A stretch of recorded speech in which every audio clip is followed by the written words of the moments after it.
video, this seems that we can see how great the Universitas Negeri Padang become world-class university. Ladies and gentlemen, because this is 9 a.m., it means that our conference, our opening ceremony will become up, and this will be handled with our fabulous master ceremony, Assistant Professor Hari Satyaputra. Times is yours. Oke, thank you Evni Ceria. Assalamualaikum warahmatullahi wabarakatuh. The Excellencies, the Honorable Guests, distinguished delegates, colleagues, ladies and gentlemen, good morning.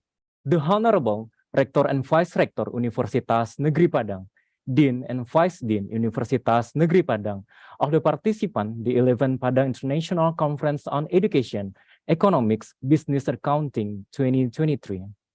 It is a great honor and pleasure for me. My name is Hari Satyaputra, and on behalf of the committee, we would like to welcome to all of you for the annual session of the 11th Padang International Conference on Education, Economics, Business, and Accounting. Our invited keynote speakers, Professor Dr. Meloy M.G. Yunus from University Kebangsaan Malaysia, Professor Dr. Yunia Wardi, Doctorandus MSI from Universitas Negeri Padang, Indonesia, Professor Beni Cahyono, PhD from Coventry University, United Kingdom, Assistant Professor Dr. Nazila Adil from Al-Yamamah University, Saudi Arabia. For the following agenda, it will be the Holy Quran recitation by Muhammad Al-Fikri. Assalamualaikum warahmatullahi wabarakatuh.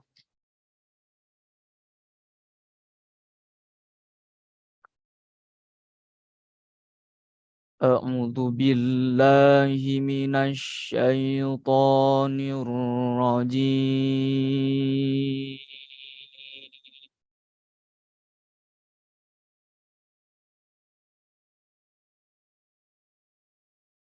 Bismillahirrahmanirrahim.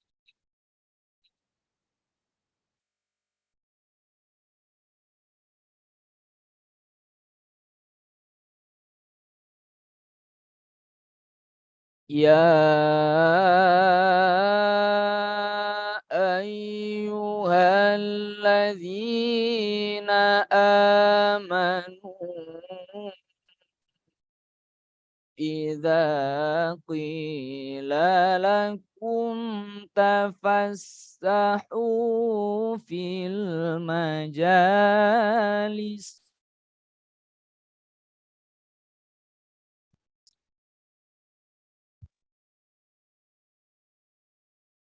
إذا قيل لكم تفسحوا في المجالس فافسحوا يفسح الله لكم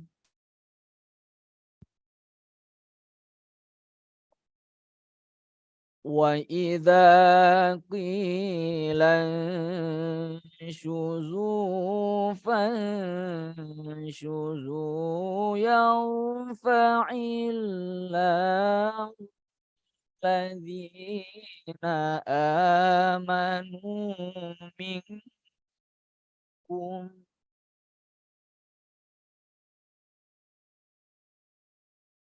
يرفع الله الذين آمنوا منكم والذين أوتوا العلم درجات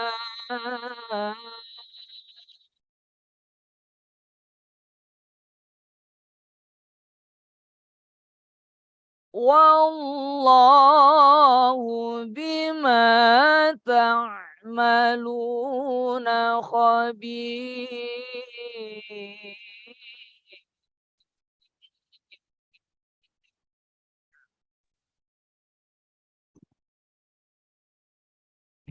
يا أيها الذين آمنوا إذا ناجيتم الرسول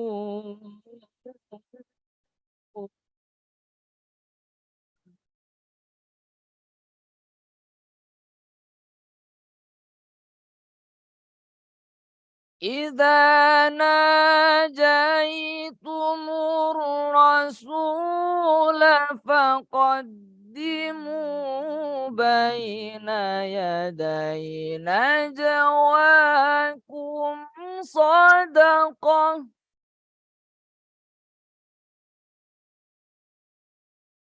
ذلك خير لكم وأطهر فإن لم تجدوا فإن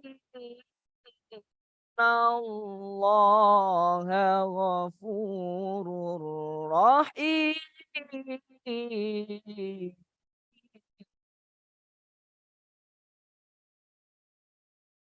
فإن لم تجدوا فإن الله غفور رحيم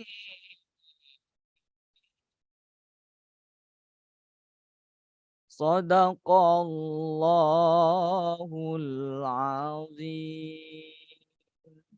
Assalamualaikum warahmatullahi wabarakatuh.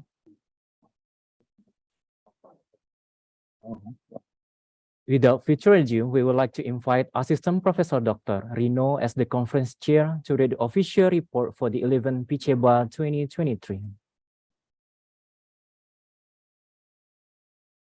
Assalamualaikum warahmatullahi wabarakatuh. Waalaikumsalam warahmatullahi wabarakatuh. Good morning, ladies and gentlemen. All praises to Allah Subhanahu wa Ta'ala, who always gives us His blessing and mercies, so we can be together in this conference. Salawat and salam to our Prophet Muhammad Sallallahu Alaihi Wasallam, who has brought us to the right path. The Honorable Director and Vice Rector, the Chairman of the Senate Academic and University, Dean and Vice Dean of these faculties, Head of School Postgraduate, Head of the Research Institute, Head of Training Institute, Head of Quality Assurance in Universitas Negeri Padang. We would like to say thanks to you and welcome to all invited speakers. Professor Dr. Miller MD Yunus from University Kebangsaan Malaysia, Professor Dr. Yunia Wardi from Universitas Negeri Padang, Professor Beni Cahyono PhD from Converti University United Kingdom, and Associate Professor Dr. Nazia Adel from Yamamah University Saudi Arabia. Ladies and gentlemen, this year the conference has 5 invited speakers from our country. The 40 papers were accepted for presentation and publication in proceeding. We have several authors from Indonesia and other countries. The theme of this conference is Surviving the Post-Pandemic and Beyond, New Strategies for Education, Business, and Economics. Hence, I hope we can face challenge and take opportunity for facing economic, business, and also education in post-pandemic and beyond. Respect, ladies and gentlemen, I would like to say thanks very much for program and organizing committee, our few sponsorship and participants who being here and participate in our today agenda. Please enjoy the conference. We really appreciated your contribution for this conference and hope for a better collaboration in the future. Finally, we would like to ask Rector of Universitas Negeri Padang to open this conference. That's all my report. Thank you very much for your attention. Wassalamualaikum warahmatullahi wabarakatuh. Among this time, we would like to invite Rector of Universitas Negeri Padang, Professor Ganefri, PhD, to convey an acknowledgement officially open for the 11th PICEEBA 2023. Bismillahirrahmanirrahim. Your Excellencies, the keynote speaker of Padang International Conference on Education, Economic, Business, and Accounting. Dean of Faculty of Economic, University Padang, Chairman, Committee, and all participants of Padang International Conference on Education, Economic, Business, and Accounting. Good morning, ladies and gentlemen, dear colleagues. I extend my heartfelt gratitude to each and every one of you gathered here today, as your presence adds immense value to this esteemed occasion. As Director of Universitas Negeri Padang, it is both of honor and a privilege to unite distinguished and accomplished speaker on this important agenda. On behalf of Universitas Negeri Padang, it gives me great pleasure to welcome all of you to the 11th Padang International Conference on Education, Economic, Business, and Accounting.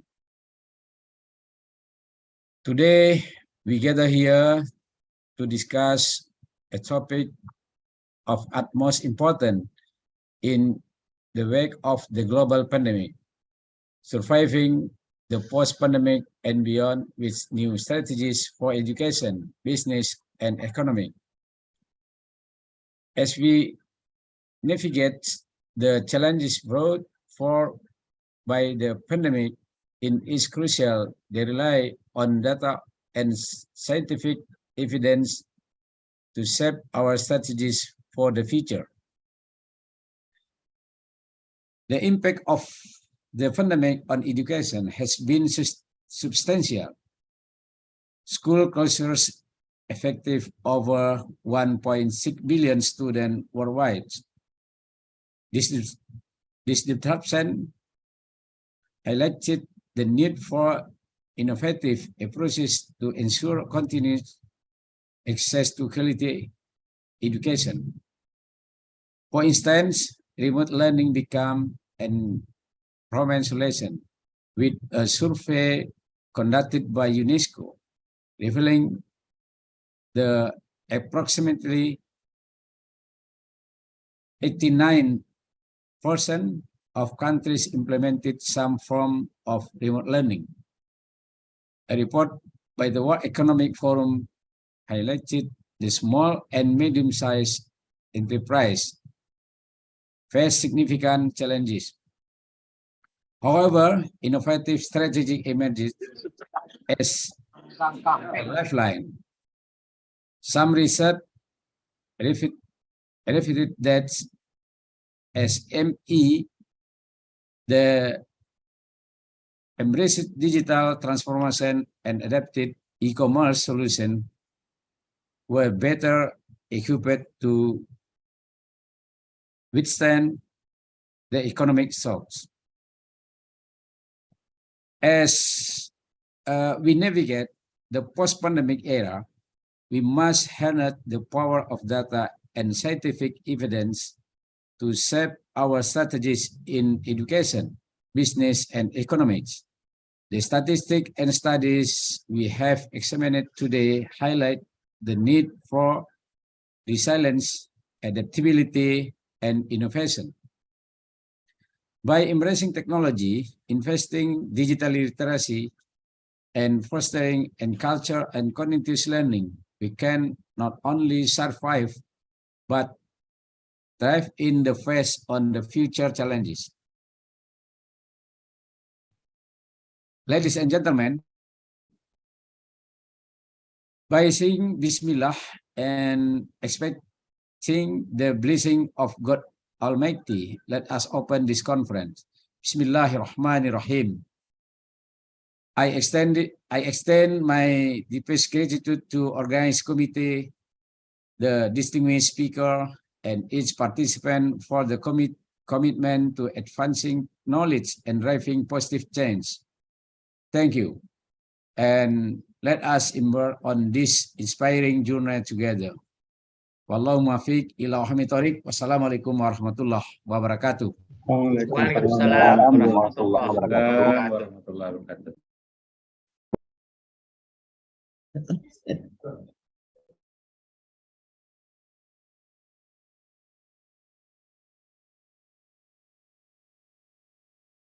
For closing the opening ceremony with the blessings, we would like to invite Assistant Professor Gesit Tabrani to lead the recitation for Muslim. Bismillahirrahmanirrahim. Assalamualaikum warahmatullahi wabarakatuh. Waalaikumsalam warahmatullahi wabarakatuh. Ladies and gentlemen, let us bow our head for a moment. We pray to God, Allah subhanahu wa ta'ala, that conference will be blessed. I will lead this prayer based on the teaching of Islam, and those who are not Muslims, you are pleased to pray according to each of your belief. We start with istighfar. Astaghfirullahal azim, alladzi la ilaha illa huwal hayyul qayyum wa atubu ilaihi. Astaghfirullahal azim, alladzi la ilaha illa huwal hayyul qayyum wa atubu ilaihi. Astaghfirullahal azim, alladzi la ilaha illa huwal hayyul qayyum wa atubu ilaihi. Na'udzu billahi minasy syaithanir rajim. Bismillahirrahmanirrahim. Alhamdulillahi rabbil alamin. Hamdan syakirin, hamdan na'imin, hamdan yuafi ni'amahu wa yukafi mazidah. Ya Rabbana lakal hamdu, kama yanbaghi li jalali wajhika wa azimi sultanik. Allahumma salli wa sallim ala sayyidina Muhammad wa ala ali sayyidina Muhammad. Allahumma Rabbana zalamna anfusana, wa illam taghfir lana wa tarhamna lanakunanna minal khasirin. Allahumma ighfir lana wa liwalidayna walil muslimina wal muslimat wal mu'minina wal mu'minat al ahya'i minhum wal amwat innaka sami'un qaribun mujibud da'wat ya qadiyal hajat. Oh Allah, today we gather here to bring about the 11th Padang International Conference on Education, Economics, Business and Accounting with the theme Surviving the Post-Pandemic and Beyond, New Strategies for Education, Business and Economics. Allah, make this international conference as a useful science assembly, as a medium of sharing useful ideas, knowledge, and experiences of scholars, researchers, and students of various disciplines. May the conference we organize today benefit to our life, broaden our knowledge, shine our ideas, and lead us to be successful, productive persons, which in turn will boost dignity of our nation. Allahumma arinal haqqa haqqa warzuqna ittiba'ah. Wa arinal batila batila warzuqna ijtinabah. Allahumma ya Allah, show us the true is true and inspire us to follow it, and show us falsehoods as falsehoods and inspire us to abstain from it. Allahumma ya Allah, help me remember you, to be grateful to you, and to worship you in excellent manner. Allahumma a'inni ala dhikrika wa syukrika wa husni ibadatik. Allahumma ya Allah, you are the one who can fulfill our dua. Rabbana atina fid dunya hasanah wa fil akhirati hasanah wa qina adzaban nar. Subhana rabbika rabbil izzati amma yasifun wa salamun alal mursalin walhamdulillahi rabbil alamin. Assalamualaikum warahmatullahi wabarakatuh. Waalaikumsalam warahmatullahi wabarakatuh. Ladies and gentlemen, we would like to invite our moderator for plenary session, Assistant Professor Fanika Shirley. Time is yours. Thank you, Mr. Hari. Ladies and gentlemen, may I have your attention, please? Our plenary session is going to begin. Thank you. The respectable Rector of Universitas Negeri Padang, the respectable Dean and Vice Dean of the Faculty of Economic and Business Universitas Negeri Padang, the Honorable Head Department and Head Staff, the Honorable all lecturers and academic staff, the honorable invited speakers, and all participants of this virtual conference. Assalamualaikum warahmatullahi wabarakatuh. Ladies and gentlemen, I'm Fanika Sarli, the moderator of plenary session. I'm very pleased to see you here and welcome all of you to this conference. The theme of today's session is Surviving the Post-Pandemic and Beyond, New Strategies for Education, Business, and Economic. Indonesia has now entered the post-pandemic period. Post-pandemic is a new era that we know as the era of digitalization. However, digitalization has helped us a lot during the pandemic and the new era. Now, when humans are no longer limited to movement, digitalization cannot be simply eliminated. What are the strategies and how we can accelerate the performance in education, business, and economic will be discussed in this session. It is an honor for us at this conference with the presence of 4 invited speakers. They are Professor Benny Cahyono, PhD, from Coventry University, UK. Good morning, Prof. Benny. Okay. And then Professor Dr. Mela Binti MD Yunus from University Kebangsaan Malaysia. Good morning, Prof. Morning. And then Assistant Professor Dr. Nazia Adel from Al Yamamah University, Saudi Arabia. Good morning, Dr. Nazia. Okay. And then Professor Dr. Yunia Wardi from Universitas Negeri Padang. Good morning, Prof. Yunia. Good morning. We would like to say thanks for all of you for your effort and time shared with us in this conference. Ladies and gentlemen, before the presentation begins, I will inform you the rules of today's session. First, we are going to have all our invited speakers to present the paper for maximum 25 minutes. And then we will have question and answer session for 40 minutes. All participants can take part in question and answer time.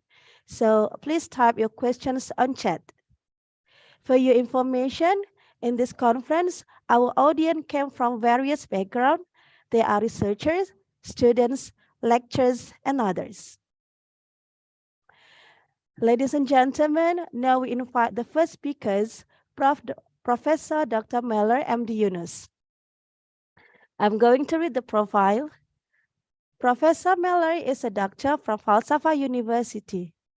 Professor Meller is a doctor from Falsafah University of Bristol.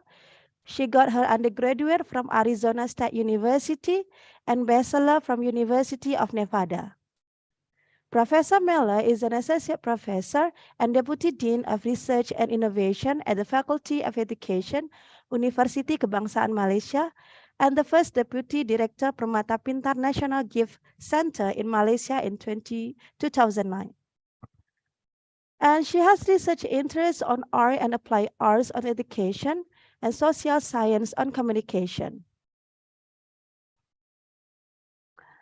Some of her publication has published in international journal, the newest one in 2023 with the title Development and Validation of an Instrument to Evaluate Technology Enhanced Learning and Teaching Sustainability in Teaching Spelling, published in Sustainability.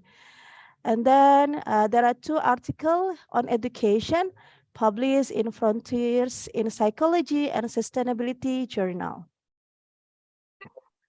All right, now we welcome to Professor Meller to start the presentation. Prof. Meller, time is yours. Okay, thank you so much, the moderator, Vanika Sali. Okay, Assalamualaikum warahmatullahi wabarakatuh. First of all, I would like to extend my gratitude, my appreciation to University of Padang for the invitation as a keynote speaker for this conference titled Surviving the Post-Pandemic and Beyond, New Strategies for Education, Business and Economics. Okay, I am Melor from University Kebangsaan Malaysia, and my focus for this talk is on surviving the post-pandemic the new strategies for education. May I share the screen?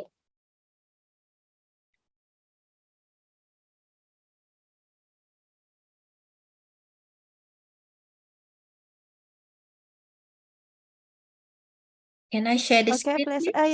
Yes, please, Professor Malloy. You can share the share screen. I am being disabled. The host Okay. disabled me. Okay, wait a minute, Professor.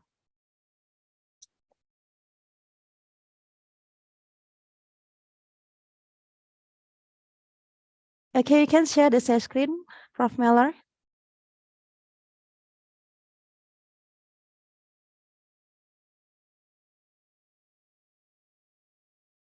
Is that okay?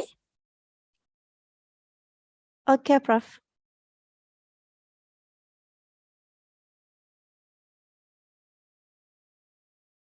Okay, the title of my talk today is on post-pandemic education, what we need to know. Okay, I am Professor Dr. Melor from Faculty of Education, Universiti Kebangsaan Malaysia. With me today, I have my master student, S2 students from Universiti Kebangsaan Malaysia. So what are the global issues where we are facing now? Okay. In terms of, as we know that SDG, when it comes to education, focus on SDG 4, which is quality education. So one of the tasks that we have to focus on is to ensure inclusive and equitable quality education and promote lifelong learning opportunities for all. So those are the tasks that focus on quality education, SDG 4. So during COVID-19 pandemic, has deepened a global learning crisis. It's not just in Malaysia, not in Indonesia, but all over the world. We are facing global learning crisis, where 147 million children, okay, missed over half of in-person instruction. The reason is the student couldn't go to school, teachers also couldn't go to school, everybody cannot go out from the house, okay, because of the MCO. Okay. So because of that, it's entrenched inequalities in education have only worsened during the pandemic. Okay, before this, we do have inequities, okay, but because of the pandemic, it is worsened. It was worsened. Okay. So what we can see is what happened. 24 million learners from primary, pre-primary or kindergarten to university level, they may never return to school. This is the scenario in the world, in the global. Although we know education is a lifeline for children in crisis, so we focus on remote learning. So what we faced last time was we learned to use the technology. We started to use online learning or e-learning. Okay, for example, one case in Ukraine whereby in the chaos of war, they use lots of remote learning. So that's what's happening in the last 2 years, okay? The global issues.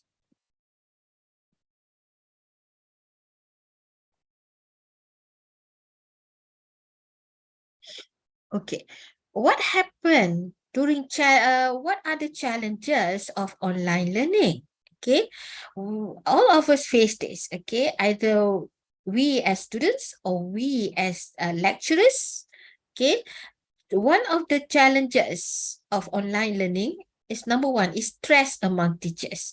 Okay, if you are teachers, we can feel that during those 2 years, the stress level is getting higher because we have to handle online learning. Okay, and we are not well equipped with that. We will kind of like we were thrown into the situation when it comes to MCO, so the level of stress is very high. So another challenges is little professional training on online content delivery. So meaning that we are not well equipped, okay, with the online content delivery. What we did was trial and error. Sometimes it works, sometimes it won't. Okay, it didn't. Okay, so because we are lacking in professional training. Another challenge is less teacher-student communication. When it comes to online, okay, we did try online teaching and learning, but there are less teacher-student communication, okay, compared to face-to-face. During face-to-face, we can communicate with our students easier. We can see them, we can instruct them, and so on. But online learning, there was less teacher-student communication. The next challenge is less meaningful student engagement. What happened was we share the slides only, and there is, I would say, no or less engagement. There is no communication compared to when we had our class face-to-face. Okay, so it is less meaningful student engagement. And is uncertainty in learning outcome attainments. I mean that we are not sure whether the students are learning or not. Okay, we cannot capture their learning. We cannot capture whether they do understand our teaching. Okay, so we are not sure of their improvement. So those are among the challenges that we faced during pandemic. Okay, when we use online learning. So what happened in education in the post-pandemic era? So if we look right in the middle, that is the schools. Okay, so we can see that technology is embedded during pandemic. So we can see the school and technology in the inner part of the circle. So the outer part of the circle, the outer part of the circle, we can see families. Okay, we can see the involvement of families. If you still remember during pandemic, everybody cannot go out from home. Okay, so families are already in the house. So family kind of like monitor their children learning, okay, using online. So technology is helping those where there's the great involvement of parents in terms of their children's learning. Okay, and then out of school program. So because during pandemic, we cannot go out. Okay, we cannot have outside of school programs. So post pandemic, if you are teachers, you can feel that you are being imposed of doing lots of out of school programs, okay, as if you need to cover the last 2 years programs. So that's a lot of out of school programs during post-pandemic era. Okay. Employers and business, they can see that the students are more technology savvy. They learn a lot the usage of technology, and they feel that we are on the right track for the 4IR. The students are ready for the 4IR in terms of the usage of technology. Health and social protection agencies increased a lot. There's a lot of involvement of health and social protection agencies, and as well as community institutions. Okay, so if we can see here, families, out of school programs, employers and business, health and social protection agencies, and community institution has enhanced the involvement in schools. Okay, in schools. So this is what happened in education in the post-pandemic era. So how post-pandemic education emerged? What happened? How did it happen? So if you look at the inner part of the triangle, the instructional core, previously, the 3 important agencies that involved in educations are content, educators, and learners. So as what ZPD, that's what mentioned by Vygotsky. Okay, Vygotsky said that ZPD involve content, educators, and learners. But because of post-pandemic, because of the COVID-19, because of the pandemic, you can see the yellow arrows outside the triangle. Okay, in terms of between educators and learners, the involvement of parents is getting bigger. Okay, it's getting higher. Okay, so if you look at learners and content, also parents also involved. So in other words, compared to just only 3 agencies, which are content, educators, learners, we can see that during pandemic, during pandemic or during COVID-19, when we cannot go out from school, we cannot go out from our own home, parents' involvement has been bigger. Okay, so parents involved in their own children's learning. Okay, in terms of content as well as teachers, okay, educators. Okay. So what we need to know to help to improve the inequalities. Okay, when we talk about inequalities, we can divide it into 3 components. We can divide into 3. One is digital divide. The other one is cultural divide. The third one is economic and structural divide. Okay, right in the bottom, in the middle part is the psychology functioning between parents, students, parents. It can either improve self-efficacy or not. It can either improve the feeling of competence or not, and or reduce, or it can either improve achievement or reduce achievement. So let's focus on digital divide. Okay, digital divide, number 1 is access to digital tools and resources. If parents have or students have access to digital tools and resources, perhaps their self-efficacy, their feeling of competence, and their achievement getting higher or greater. But for students, who do not have the access to digital tools, it might lower their self-efficacy, competence, and achievement. Same goes once they have access. What about their familiarity with digital tools? They do have access, but if they are not familiar with digital tools, it will lower down their self-efficacy, competence, and achievement. But if they have the familiarity, they know what to do, they are competent, then the level of those psychological functions getting higher. Okay, they might have familiarity. The third one is they know how to use technology, but only for recreational. Okay, meaning that they use it for social only, not for educational.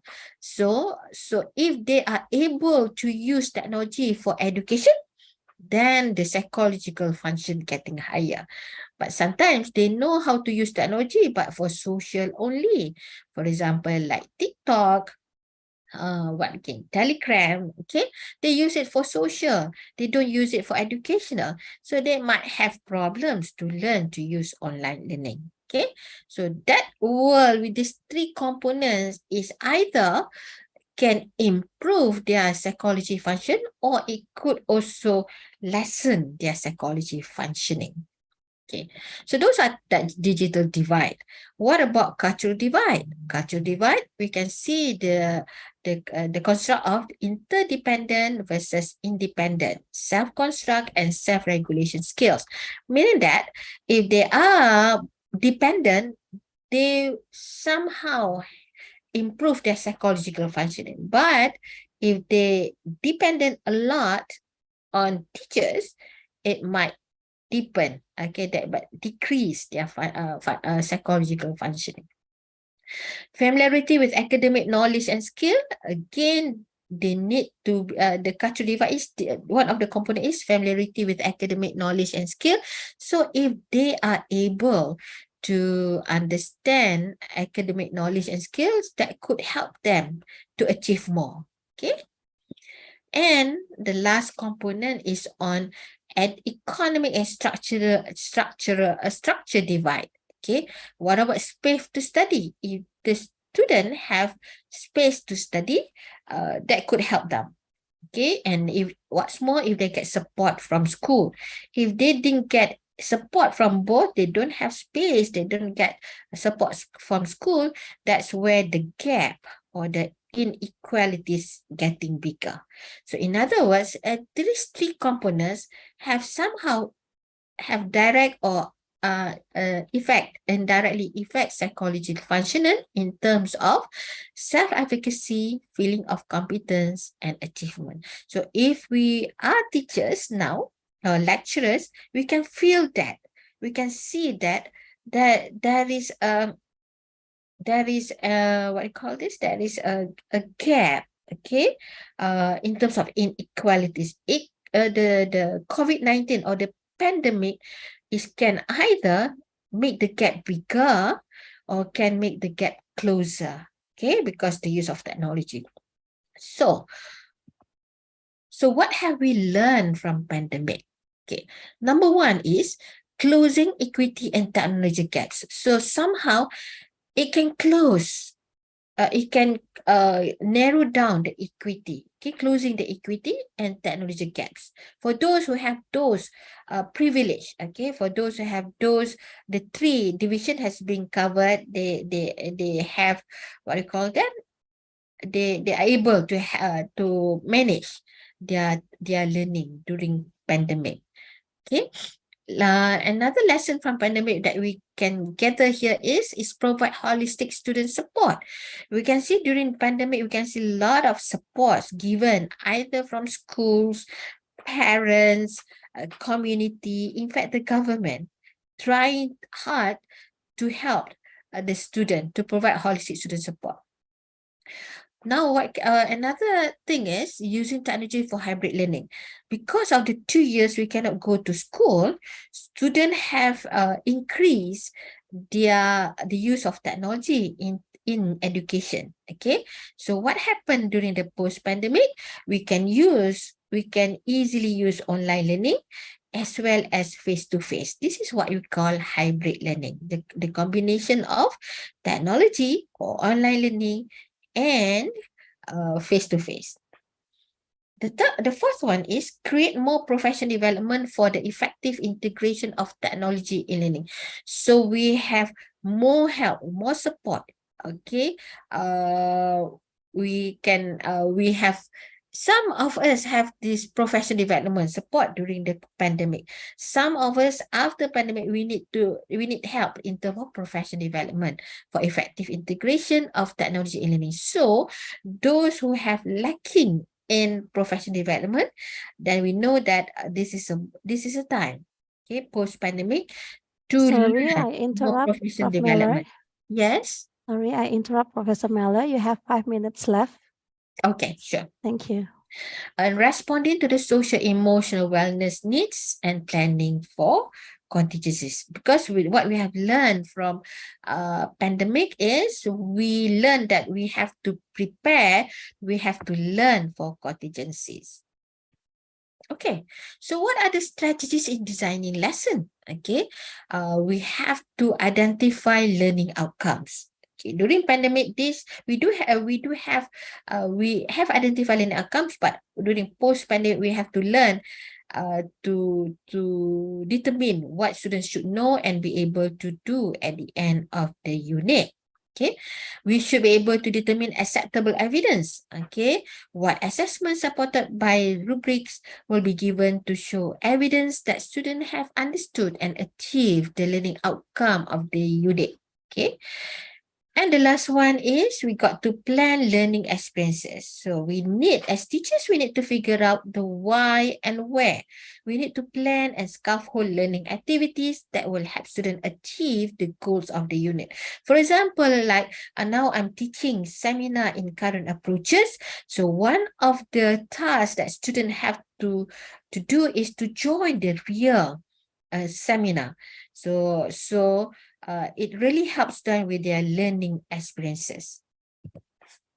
Strategies in pedagogy, okay, calibrated peer review. So there's a lot of web management, web-based management such as Google Classroom. So they can use that to do the pedagogy, meaning that peers helping each other. So in terms of writing, listening, speaking, and so on.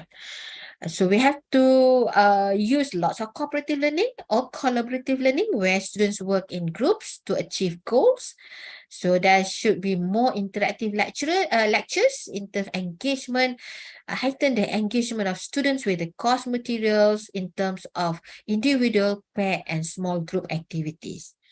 Okay, investigative case-based learning, students address real-world problems. So they need to cater for the real-world problems. Just-in-time teaching, student read assignment. This is sound like a flipped learning, okay, where assignment being given to them outside the classroom before the class begins. Then during the short, they can respond to the short questions online, then participate in discussion and collaborative exercises. And the goal, what happened to the goal? There's a strategies to engage, eliminate bias, create a level of playing field, create an environment for mutuality and inclusiveness. So these are the strategies for pedagogy. Okay. So when we talk about strategies, these are the three constructs that teachers need to aware when they plan their lesson, which is technology aspect, content of the lesson, as well as pedagogy aspect. So if we just only focus on technological content, we only have technological content knowledge. If we focus on content and pedagogical knowledge only, we have only pedagogical content knowledge, but we focus on technological knowledge and pedagogical knowledge. We only have technological pedagogical knowledge, only TPK. So, but if we combine all the three components, we have this technological, pedagogical, content knowledge, or in short, we call it TPEC, as what been promoted by Kohler and Mishra in 2006. So, way forward. So what we need to do for the way forward? Number one is instructors and students. What we can see that instructors and students have developed resilience, determination, the grit, patience, and hope. Okay, so what we have learned from pandemic, we can see that this is the new version of instructors and students. And number two is we staying open to innovation and continuous improvement are important to creating an equitable ecosystem where students and faculty thrive. Meaning that, so what we have learned from pandemic, we are open to innovation. We will be more creative. We will start to improve, lots of continuous improvement beginning to appear, to happen, okay, after the post-pandemic. So, in short, what we need to say is we need to be equipped for the future. We don't know what happened next. Is there another pandemic coming in, or is it war coming in? We got to be prepared. So the lesson that we have learned during pandemic could help for any future problems. Okay, so such as I would say we have to start learning or promote remote learning. Okay, not remote control, it's remote learning. So with that, I thank you.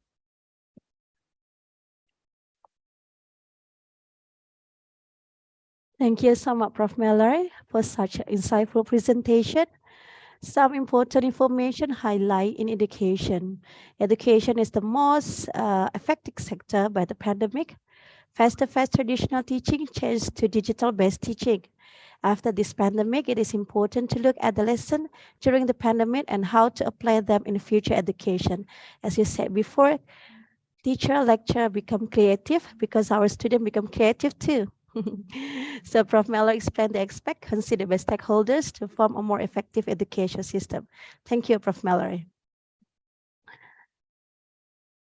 Now, allow me to welcome our second speakers, Professor Dr. Yunia Wardi. I'm going to read your profile. Professor Dr. Yunia Wardi is a professor from UNP. He got the doctorate degree from Universitas Pajajaran, majoring economic in 2003. Professor Yunia graduated his master degree on economic and accounting from Universitas Negeri Padang. He has academic experience as a professor of marketing management, then as a rector of Universitas Nahdlatul Ulama West Sumatra in 2021 until now. In 2018 until now, Committee of Risk Monitoring at BPD West Sumatra, and a Vice Rector for Academic Affairs at University Negeri Padang in 2016 until 2020, and also as a Dean of Economic Faculty at Universitas Negeri Padang in 2011 until 2016. His research interests in Islamic and halal tourism, service marketing management, and entrepreneurship. Prof. Yunia has research interests on Islamic and halal tourism.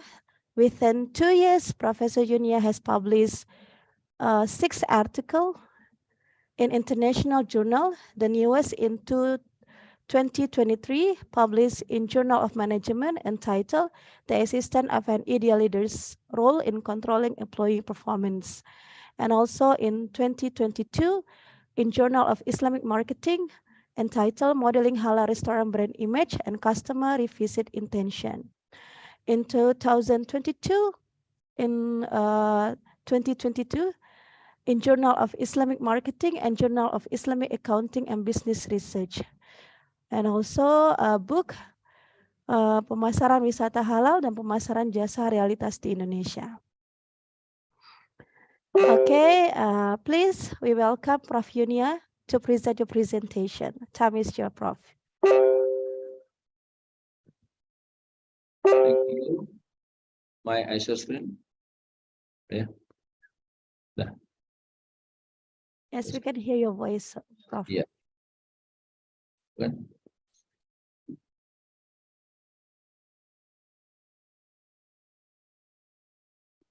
Wait for a moment.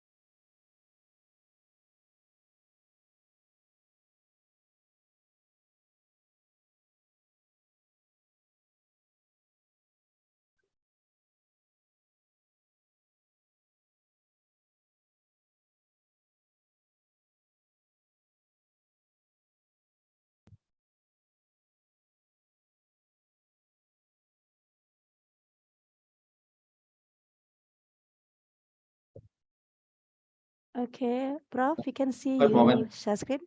Yes.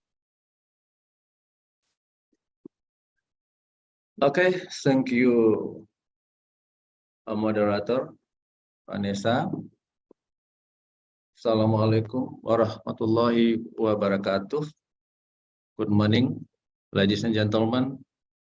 Welcome to 11th Padang International Conference on Economic Education, Business and Accounting, held by Faculty of Economics, Universitas Negeri Padang. The Honorable Rector of UNP, Dean of Faculty of Economics, speakers, participants, and all attendees of this international conference. Before I begin, let me introduce myself briefly. I'm Yunia Wardi. I'm lecturer at Faculty of Economics, Universitas Negeri Padang.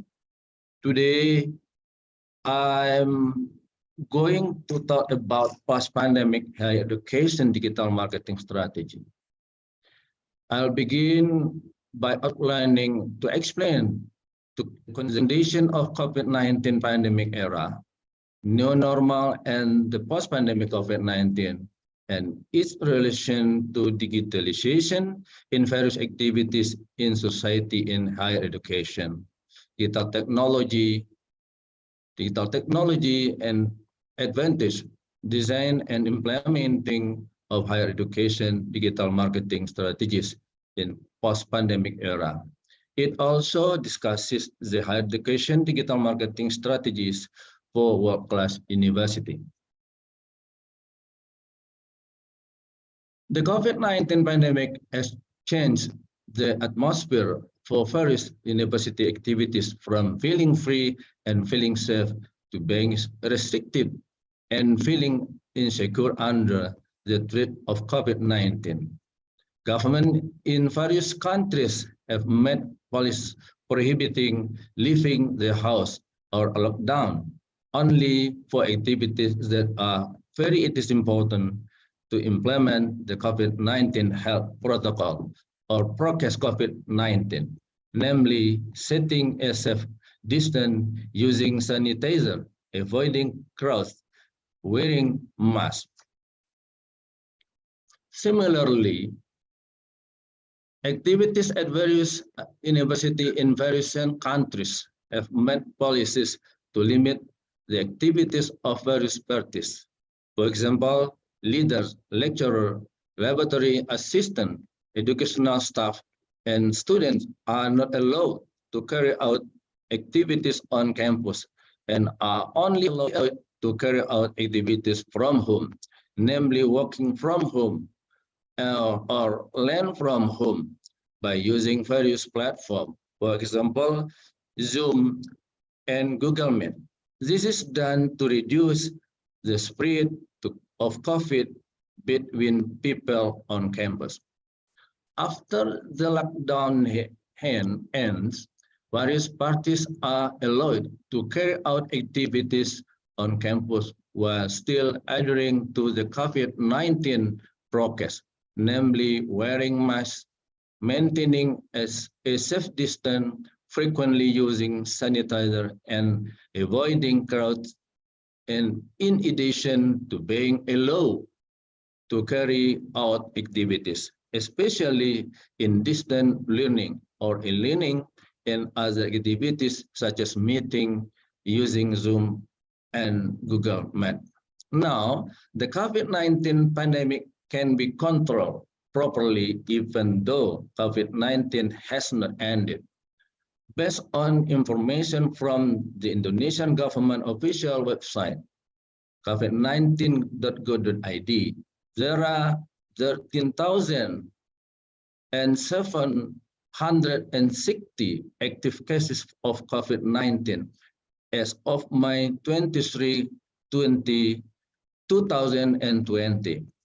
The government has issued a policy that all parties who will carry out activities in open spaces are no longer required to strictly implement the COVID-19 protocol, but activities carried out in the closed room are still required to apply the COVID-19 protocol, at least wearing a mask properly. All activities at the university has been running well and on target. This success is inseparable from the use of information technology during the COVID-19 pandemic. For example, meetings and lecture can use Zoom and Google Meet and e-learning. All correspondence, document, and information can be stored and delivered digitally and relatively short time.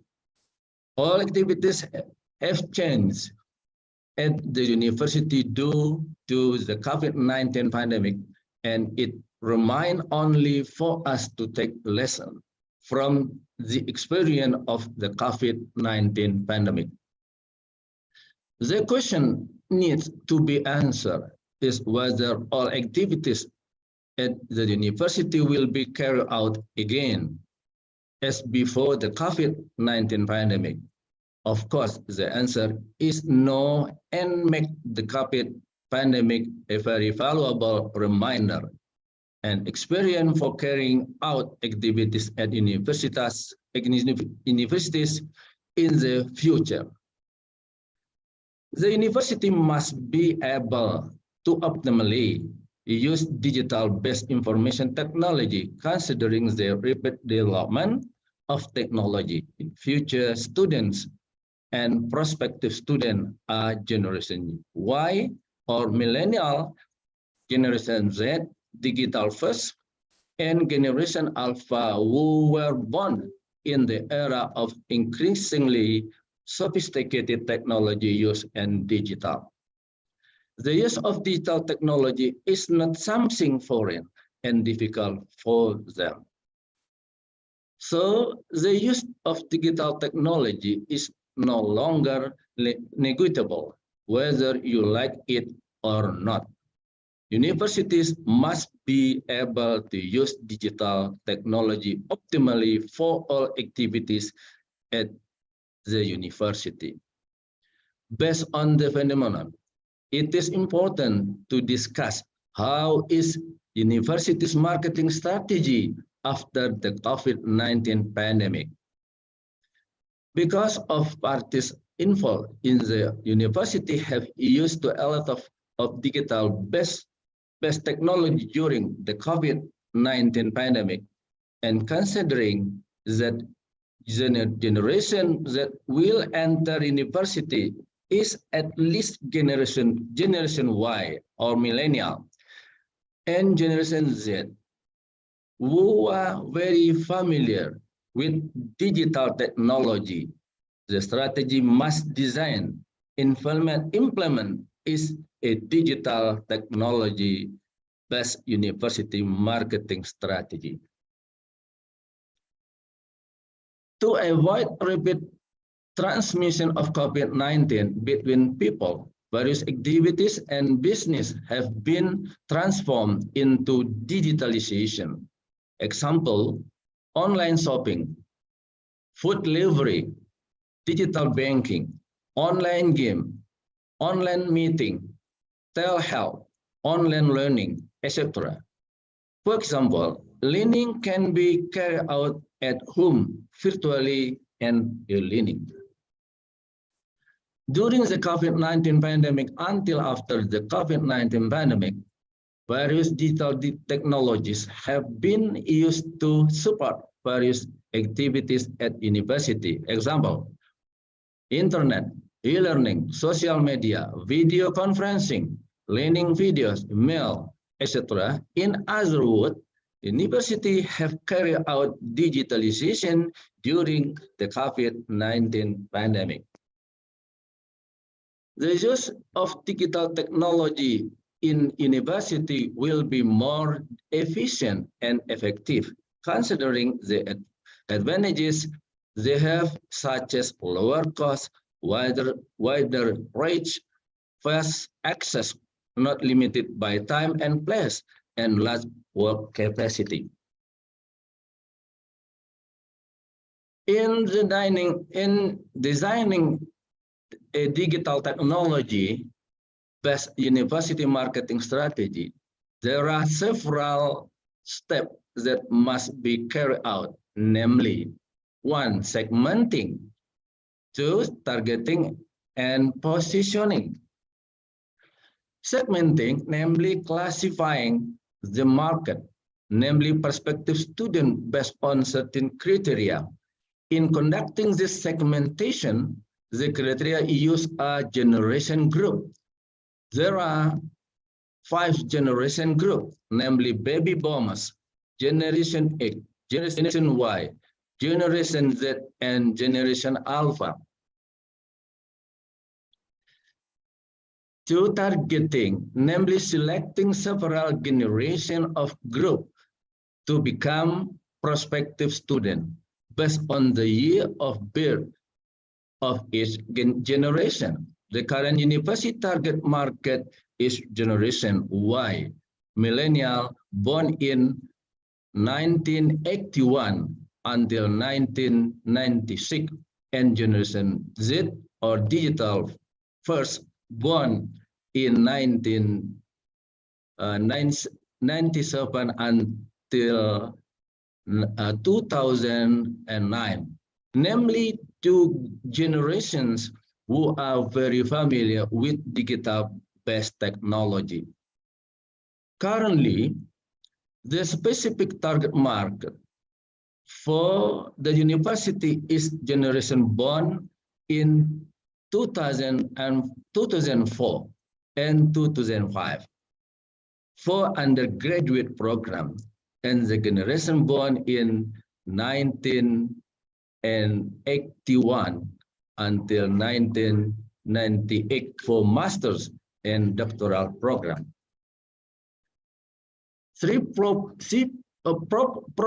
Positioning, namely positioning the university and study program positively in mind of prospective students who are the target market.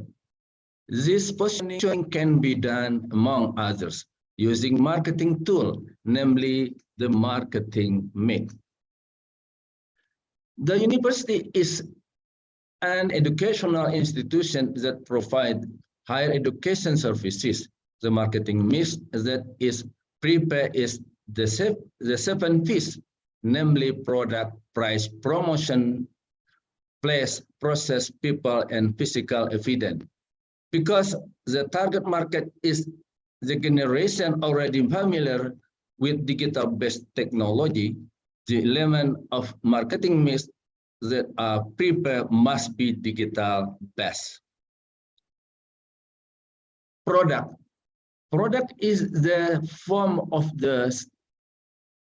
a study program was offered as area of expertise in accordance with the need of the labor market, innovative and superior equipped with digital-based technology skill.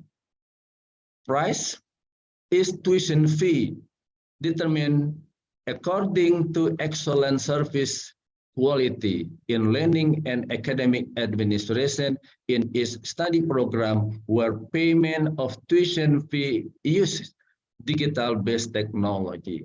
Promotion is an activity to communicate and pursue prospective students to use digital-based technology.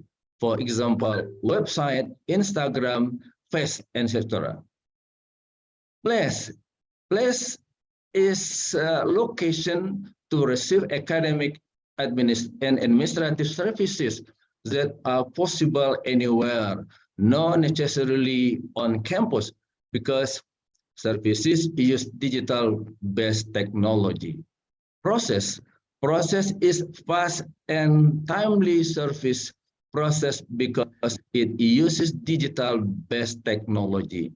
People are who are involved: lecturer, educational staff, students, and laboratory assistant in the process of academic or administrative services who are very familiar with digital-based technology. Physical evidence is physical evidence that can show that the university is performing well. For example, parking lots, building, university nameplate. By using digital-based technology, the existence of large and magnificent building and large parking lot, it is no longer so significant in supporting academic and administrative services, because students and other parties dealing with university do not need to visit the campus, but can simply do it remotely anywhere is at. Thus, the operational cost of university building will be reduced.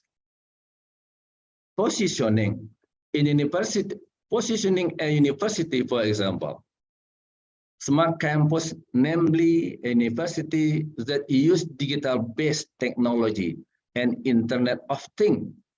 The Internet of Things describes the network of physical object things They are embedded with sensor, software, and other technologies for the purpose of connecting and exchanging data with other devices and systems over the internet, include blockchain, machine learning, big data, augmented reality, and artificial intelligence. A smart university make community connectivity and reality and take this community connectivity to an unprecedented level. To implement a university marketing strategy design, there are several important things that must be prepared, namely, one, digital leadership, namely university leaders, starting from rectors, dean, head of department, and study program leaders who have the ability to use digital technology. Digital human resources, namely lecturer, laboratory assistant, and educational staff who have used digital technology. Three, digital students are students who have the ability to use digital technology.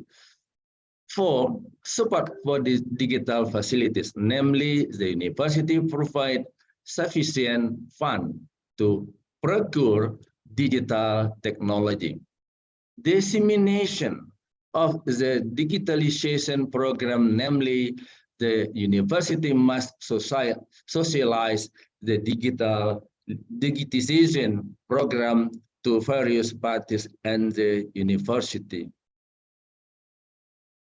Last, creating national and international cooperation and networking, namely collaboration, networking can be improved. Implementation of digital-based university marketing strategy will accelerate the creation of a world-class university or WCU because one, easily accessible to the international community, two, easily establish collaboration and international networking. For example, lecture exchange, student exchange, guest lecture, joint research, and joint seminar. Three, easily carry out international scientific activities and easy to recruit new international students. And then it's easy to do a tracer study of alumni wherever they are. Conclusion, the university's digital marketing strategy is a post-COVID-19 pandemic marketing strategy that can be considered for implementation in various universities, considering one, the development of digital technology is increasing rapidly. Two, the future generation will be generation that is very familiar with digital technology. Three, campus community who are accustomed to and trained in using digital technology during the COVID-19 pandemic. Four, the possibility of the COVID-19 pandemic returning again. Five, the advantage of digital technology are relatively low cost, fast access, timely, wider reach, not limited by time and place, work more efficiently and effectively. Thank you. Thank you so much for your insightful presentation, Prof. Yunia. So there are some important takeaways from presentation. University must adapt to digitalization as an impact of previous pandemic. So Prof. Yunia suggests university to decide its marketing strategy from segmenting, targeting, and positioning. especially for university as a world-class university. So UNP towards a world-class university needs to pay attention to this change and adjust in its business process. Thank you, Prof. You're welcome. Now, allow me to welcome our third speakers, Professor Dr. Benny Cahyono. Good morning, Prof. Good morning, Bu. Okay, I will read your profile. So Professor Benny is a professor from Coventry University, UK. He graduated his doctoral degree from Cranfield University, majoring manufacturing system engineering, and he got his master on engineering and management of manufacturing system from the same university. For academic experience of Professor Benny, in 2011, 2018 until present, he is a professor of supply chain management, Coventry University, UK. In 2014 until 2018, as a senior lecturer in supply chain operation, Cranfield School of Management. In 2010 and 2014, senior lecturer in manufacturing system engineering in Cranfield University. There are some research interests from Professor Benny, operation management, supply chain management, sustainable supply chain operation, sustainable production and consumption logistics, modeling and simulation, manufacturing system engineering, information system, and manufacturing or industrial management. There are some publications from Prof. Benny published in Scopus Index. For example, the entitled of Scrutinizing the Interplay Between Governance and Resilience in Supply Chain Management, a system thinking framework published in European Management Journal, and there are two more. Okay. So we welcome to Prof. Benny Cahyono to start your presentation. You have 25 minutes. Thank you. Please, time is yours, Prof. Benny. Thank you very much, Bu Moderator. First of all, very good morning to everyone listening to this webinar. My name is Benny Cahyono. I'm a professor of supply chain management and sustainability at Coventry University in the UK. It's my great honor and pleasure to be here, to be invited to this conference. And in the next 25 minutes, I'm going to deliver my presentation entitled Demystifying Supply Chain Innovation. And I would like to convey the message in terms of the implications of the circular business models. But first of all, please allow me to share my screen, Bu. Please, Prof. Okay, can you see this PowerPoint slide? Yes, we can see your slide. Lovely, okay, great. So that's my title, Demystifying Supply Chain Innovation, Implications of the Circular Business Model. Okay, so what is a supply chain? So for me, the answer is pretty simple. It is in fact what it says on the tin.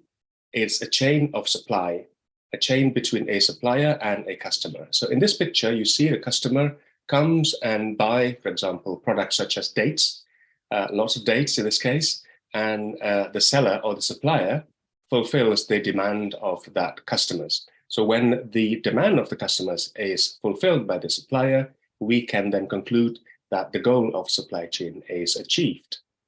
So with the focus of supplying the goods to the customers, the retailer may buy from a larger retailer or distributors, and similarly, the distributors would need to secure or source from other largest distributor or perhaps directly to the manufacturers. So in this case, for example, a distributor of Coca-Cola will buy the products from the factories directly. So the links or these links between the customers and retailer and a distributor and the manufacturers, this is called a supply chain. So a supply chain can be defined as simple as a set of 3 or more companies directly linked by one or more of the upstream and downstreams of products, services, finances, and information from a supplier to a customer with an ultimate goal to match the supply and demand. So that's the goal of supply chain. But if the goal is pretty simple, what makes current or what makes today's supply chain complex? Of course, there are many reasons. So the first reason is that in reality, although I said that a customer buying from retailer, retailer buying from distributor, distributor buying from the manufacturer, but in reality, many customers can serve by many retailers can be served by many distributors, and distributors also buy the product from many manufacturers. So these many-to-many relationships will form or will create the so-called supply network. So it's no longer called supply chain, but rather a supply network. The next problem is actually to do with the customer demands themselves. So the customer wants good quality products that can be available immediately and also at the right cost or at the right price. So if someone wants to drink a Coke, the drink has to taste like Coke, and it has to be available immediately and at a reasonable cost. Although this is pretty simple, as you may have heard before, the quality, cost, and delivery, but it actually causes lots of headaches to the supply chain managers. And this is the reason why. Product quality. So when we look at product quality, we think that the quality will depend on the quality of the raw materials and also production processes. That's true. However, when we complete it or when we finish producing that particular product, we need to think about how we're going to handle the products. So particularly if the product is fragile, so we need to think about how to handling it properly. And this will then include transporting the product and also storing the product. So if we are not taking care of handling and also transportation of this product, so the good quality products that we produce will no longer be good. Availability of time. When we think about availability or time, our colleagues in engineering or industrial engineering department or production department will need to think about how to produce the product quickly. And that's the reason why we adopt principles such as lean manufacturing or just-in-time production. However, again, although we produce the product quickly, but if we do not handle the product inside the warehouse, for example, quickly enough, then the product will not reach the customer quickly enough. And similarly, due to, for example, bad traffic or bad transportation systems, the products that we produce pretty quickly in the factories will not be reaching the customers quickly enough. And that's probably the reason, I mean, the logical reason why the Indonesian government's building lots of, roadway tolls and everything to ensure that the transportation is improved and therefore reduce the cost of supply chain. And finally, talking about cost of supply chain, of course, we know when we are producing some products, the cost will depend on the cost of raw materials and also the cost of production. However, similar to the previous two, although we produce the product reasonably cheaply, if we do not transport the product quickly, if the cost of transportation is high, if the cost of warehouse is high, if the cost of labor is also high, that will then determine the total cost of the product that will be paid by the customers. So all of these costs that you see on the screen determine the cost that the customer will pay. So coming back to supply chain then, when we said the definition of supply chain as a set of one or two or more companies linking together, with the ultimate goal of matching the supply and demand, we cannot forget that when we match the supply and demand, it has to be lowest in terms of total cost and also the fastest delivery. And these are the goal of supply chain: matching supply demand, deliver it as quickly as possible, and at the lowest possible cost. Now let's take a look at the disturbances to today's supply chains that will then influence the supply and demand, as well as the cost and delivery time. I'm sure you all remember, and this is also to do with this theme of the conference about the COVID-19. So when we had the pandemic, our supply chain was disturbed severely, yeah, and therefore it affected the supply and demand of the goods that we have, for example, bread and other things. You probably remember around, what was it, around, I can't remember the year for this, you can see the year probably there. Texas in the US, as you probably know, Texas is usually hot, but in some winters, or in that particular winter, the part of the country was hit by a severe winter, and therefore it affects the distribution of electricity, as well as the production of chips or IC or integrated circuits that will then disrupt the whole supply chain of the display monitor. And then finally, if you remember also a couple of years ago, there's a huge tanker stuck in the Suez Canal connecting the Western world and the Eastern world, and therefore it also affected the supply chain. The world supply chain was affected due to this incident. So the three cases that I mentioned before seem to be something that we cannot control. However, there is things that we can control, and sometimes we deliberately control in our strategy, which is called the product service systems. So product service systems is a shift from selling product only to selling a combination of products and services. So companies such as Rolls-Royce, Xerox, Caterpillar, also Mantrack, they are all transitioning, or they are all shifting from selling their products only to selling a combination of product and service. For example, Rolls-Royce, they are selling the so-called power by the hour, which means that the customers are only paying the hour when the engine is working on the aircraft. Now, how does it work? So consider a traditional purchase of a tractor or an excavator. So here, customer buy an excavator with cash, for example, and as a result of that, the customer can use it for whatever purposes, for instance, to dig a hole. But because the excavator belongs to these customers, then the customer have to monitor the condition of this excavator, to maintain, to produce, to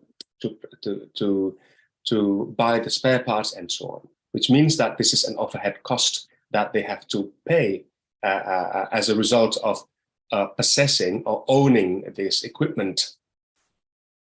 However, if that customer buys an excavation capability, not the asset, but the capability, yeah, the customer will still receive the excavator to dig a hole.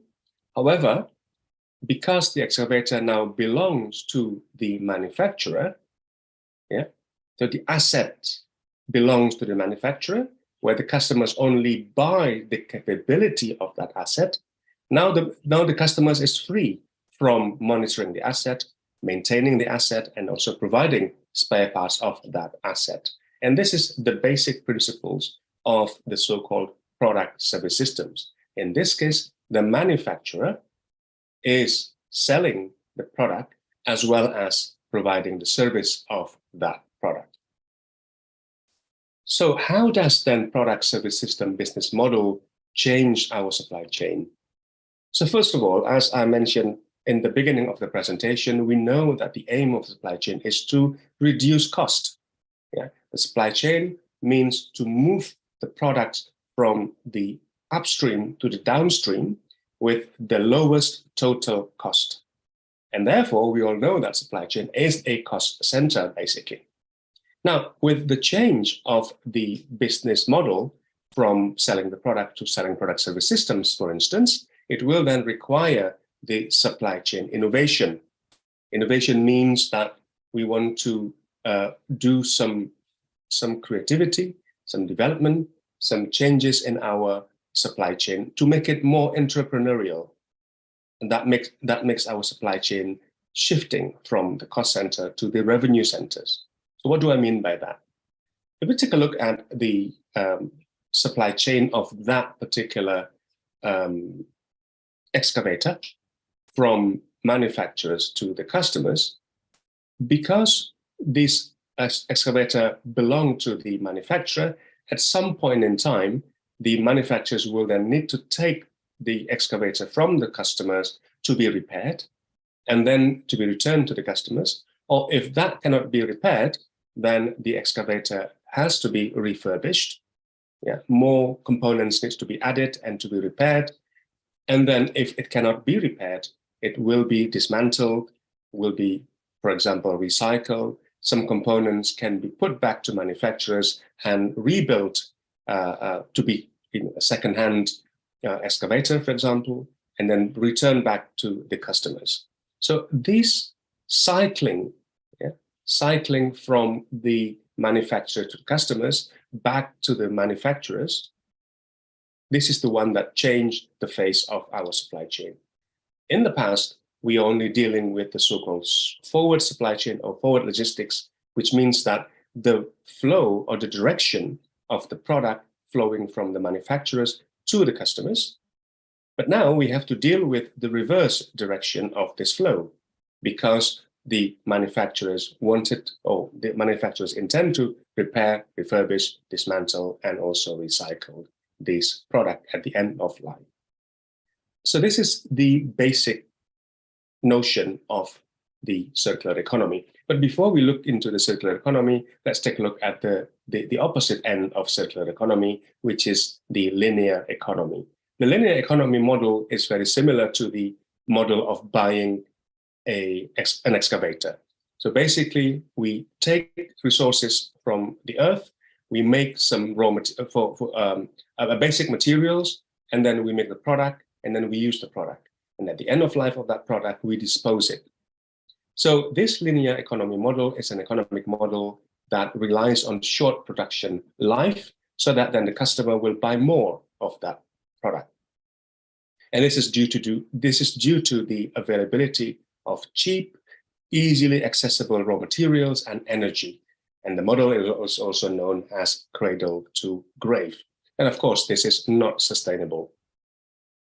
The circular economy, on the other hand, will bring back the end-of-life product to circulation by, for instance, reusing it, repairing it, remaking it, recycling it, so that then the amount that will be thrown out to the landfill can be reduced. So the circular economy model relies on three basic principles. Of course, it is restorative and regenerative, which means that we can restore and we can regenerate our product. So the first principle of circular economy is to minimize the consumption of raw materials, which means that if we do not need to produce a product, we have to delay it. By delaying production of this product, we will minimize the consumption of raw materials. However, if we do need that particular product, we make the product, we produce the product, we manufacture the product, but we use the product at its highest utility and value by maximizing the circulation. And finally, if the product is reaching its end of life, then we have to minimize the content of that product that could end up in landfill or incineration. And this is called the cradle-to-cradle model. So if you look at the Ellen MacArthur Foundation, Ellen MacArthur is one of the proponents of circular economy. You will see the so-called butterfly diagram of circular economy. So you see on the right-hand side, this is the circularity of the so-called technical nutrient or technical materials, which relies on a number of circulation. However, on the left-hand side, we deal with products such as liquid or gas And this is what we know as biological nutrients. So the focus is different. For the technical materials, the focus is to circulate as many as possible, as long as possible, with highest utility values. However, on the left-hand side, the biological cycle, the focus is on reducing or minimizing waste, pollution, and other things that can bring the negative impact to the environment. So what I'm going to do next is to look into the business model of circular economy. There are many of them, of course, but in this particular talk, I'm going to touch upon a couple of them. So the first one is called dematerialization. So dematerialization means that we replace a physical infrastructure and assets. Yeah. Prof. Benny, sorry, I interrupt you. You have 5 minutes left. Okay, yeah, should be pretty quick. Replacing physical infrastructure and asset with digital services. So for instance, we replace DVDs and newspapers with digital services. The second business model is product and service on demand. We only produce the product or providing services only when we need it. So for instance, is these 3D printing. Yeah. And then we also have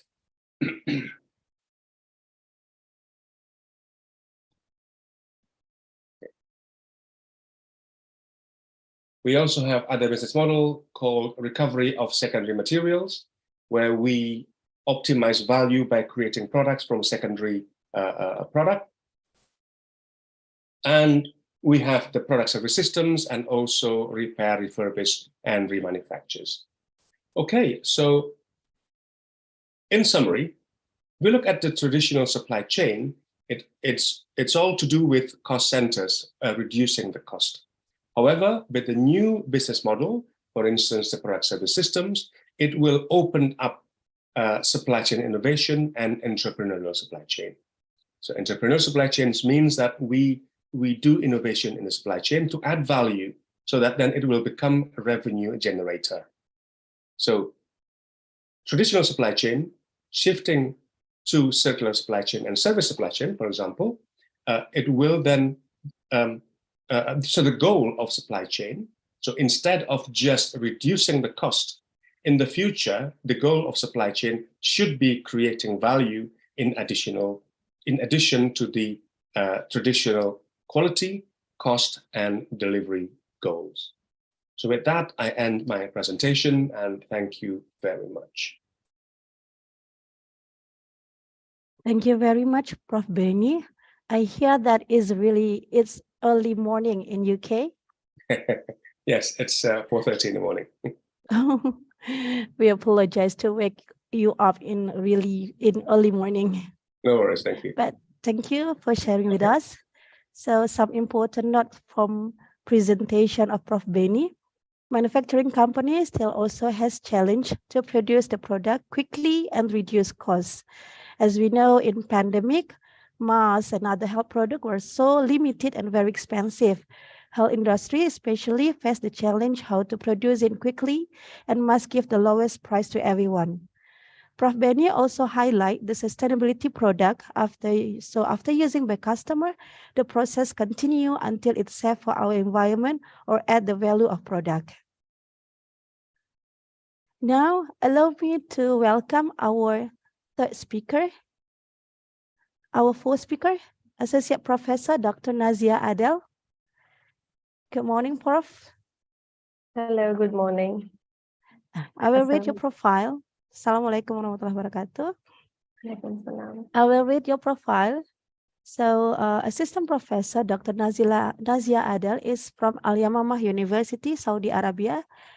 She got the Doctor of Philosophy in Accounting and Corporate Governance from Macquarie University and the Master degree in Financial Management from Australian National University. In 2007, she graduated Master of Philosophy and Master Science in Analytical Chemistry from Quaid-i-Azam University, Islamabad. and 2004 Master of Science in Inorganic, Quaid Azam University, Islamabad. From academic experience, Dr. Nazia is an assistant professor in accounting, Al-Yamamah University. In 2020 until now, she is a unit coordinator and learning advisor.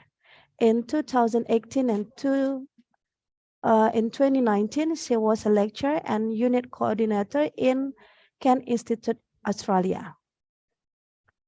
Dr. Nazia has research interests on cultural impacts, auditing, accounting, and corporate governance.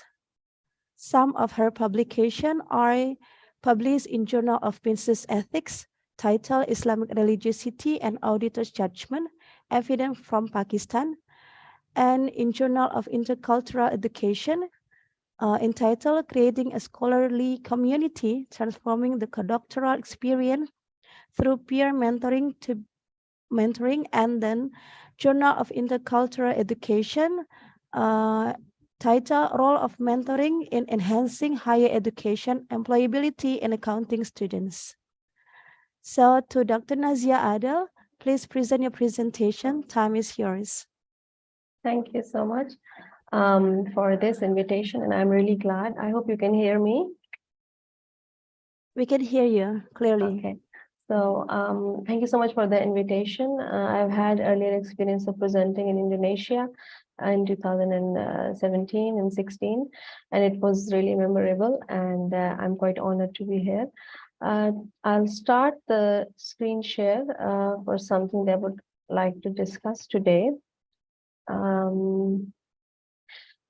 As you mentioned that probably we should keep the discussion as to how the accounting profession, education, and you can say specifically for accounting students has changed in the last 2 years post-pandemic.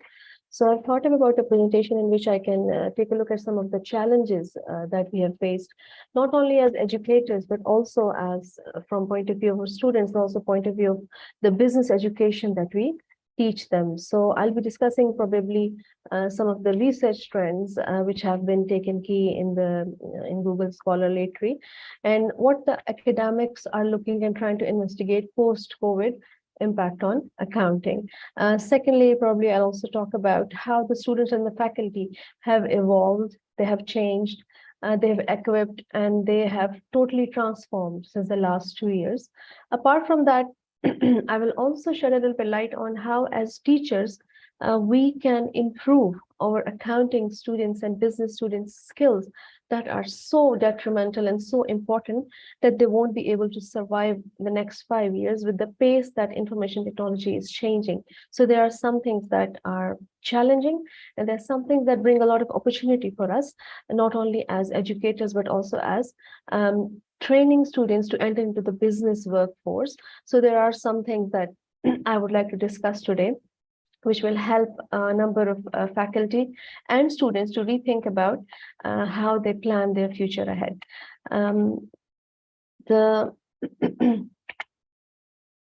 So we have seen some of the research that has been circulating in the globe since the last 2-3 years. The education sector was probably this one of the 2 or 3 sectors which continued working under very difficult circumstances, but still they managed to do something. We had online sessions, we had online courses, the children were still trying to go to school, not physically, but online only. So apart from medical and education, I've seen that these 2 professions were able to survive a little bit throughout the pandemic. Think about the industry where the production stopped, think about the industry, the air industry, where the airplanes stopped flying. As compared to that, the education and the teaching was still able to survive online. So we have seen that the research says that there is a complete overhaul of the education sector. The universities, the schools, the online education services, the training services, so everything changed. Another important research that I have seen after doing a little bit investigation as to how much changes ahead is about the budget. So for some countries where the entire higher education sector depended upon the students the international students, it was a serious bottleneck. They didn't have enough students, and there was a huge budget crunch. Same like for some countries where the online education for university was expensive, it was difficult to get these, Zoom licenses and, train their staff, just get all the online assessment tools. It was a number of things that they had to do. So it was also something that had a huge crunch. And since the world was already in a recession mode, this was something that has really troubled the researchers, and we're trying to investigate that how the pandemic has affected in this area. Other thing that the pandemic taught us is that we can earn money while still at home. That means that we had this opportunity to learn how to work from home. From my personal opinion and from my personal, you can say, friend circle, I've seen so many people start their business, manage their business, successfully run their business from home. So this is something that's really new, and we should be think about our students while teaching them that self-employment is something that they should focus on. Outsourcing of education, online courses, degree. So these are some of the research teams. I'm going to show you a picture of about this is a like an analysis that's done by this researcher last year. Take a look at this accounting and business post-COVID research areas that just stood out from the mind map that he has created. So the most important was impact on budget and accounting education. So that means that the overall research that has been done is showing that how much remote learning, online learning, and impact of this has affected the education overall. So if we take a look at this summary of the research that the researcher has published, it's a little bit, eye-opening for us, and see and understand the post-COVID world as it has changed. So now let's go to the issues that our students faced, specifically, not because we are presenting on behalf of the College of Business here at Al University. However, probably this is correct for everybody, like all the students from different domains.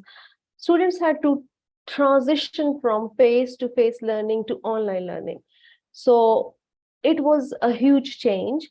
There are students who have personally communicated this to me, that it just doesn't make sense to them. It's so difficult to understand and not look at the teacher and then try to comprehend that information coming from an interface as compared to a real person. So we have seen that the comprehension level and understanding of students, it was negatively impacted as to how when we transform from learning to online learning. And also in COVID, there were other barriers which contributed to that. So I have personally taught online during that time as a learning advisor, and the most challenging task was about online examination. So there was instances in which students would feel that online examination is making them really, worrisome, and there are other issues in which you can't actually do any invigilation on them. And although there are softwares and proctors and everything that the universities take care of while they're doing online examination, still it was a distraction.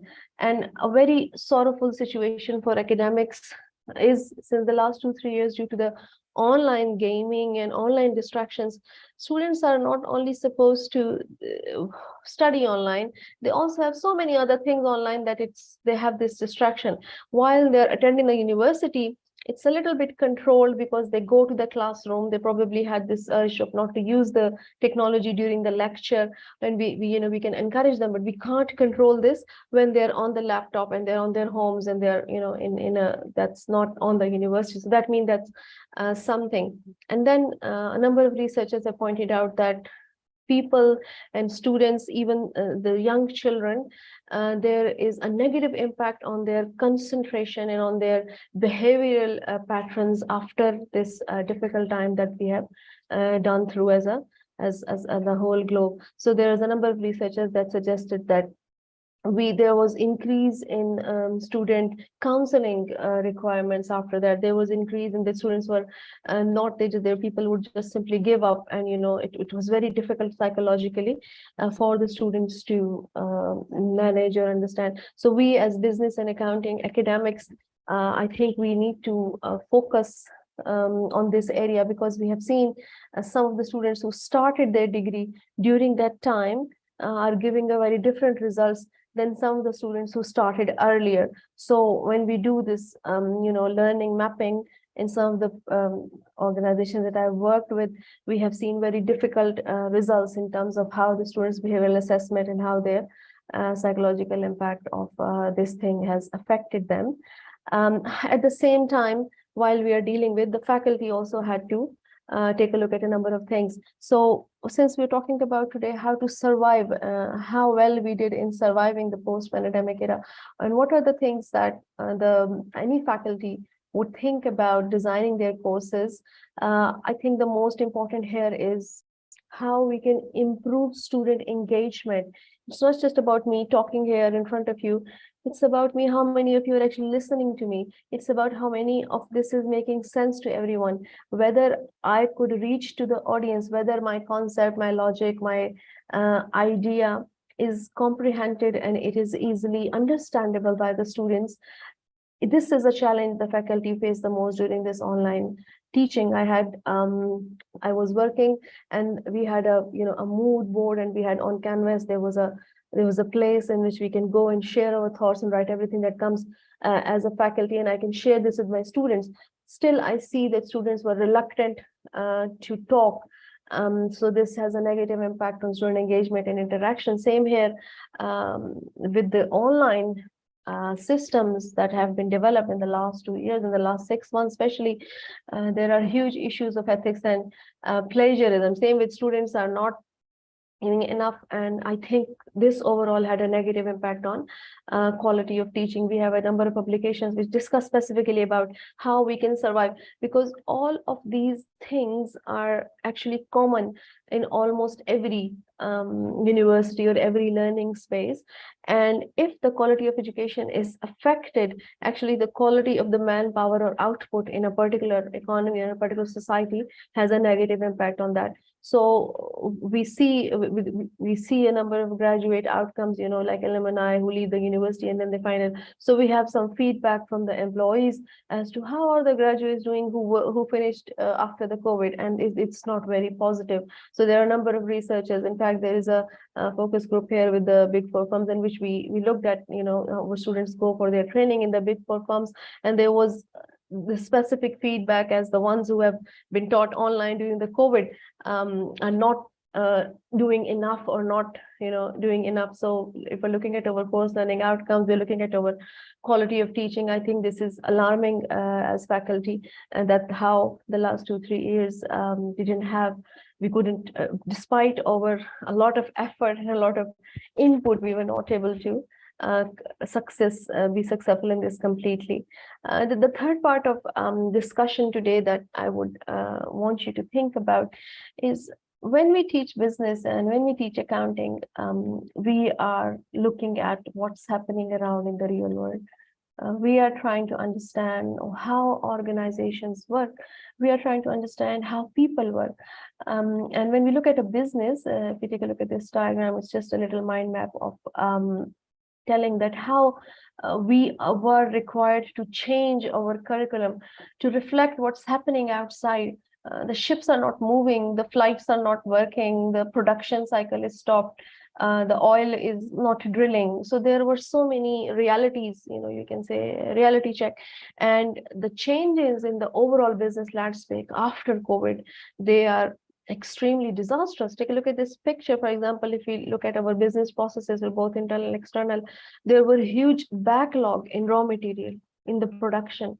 I've seen case reports and company reports in which, due to specifically this production, things were no more coming from China. I was in Australia at the time, and I ordered something, and it took 7 and 8 months. There was nothing that's happening. So I think production raw material cycle. So we, as for the faculty and the students who are looking at management accounting, looking at cost accounting, who are studying the balance scorecard, how to balance the business. So these things are really important in understanding.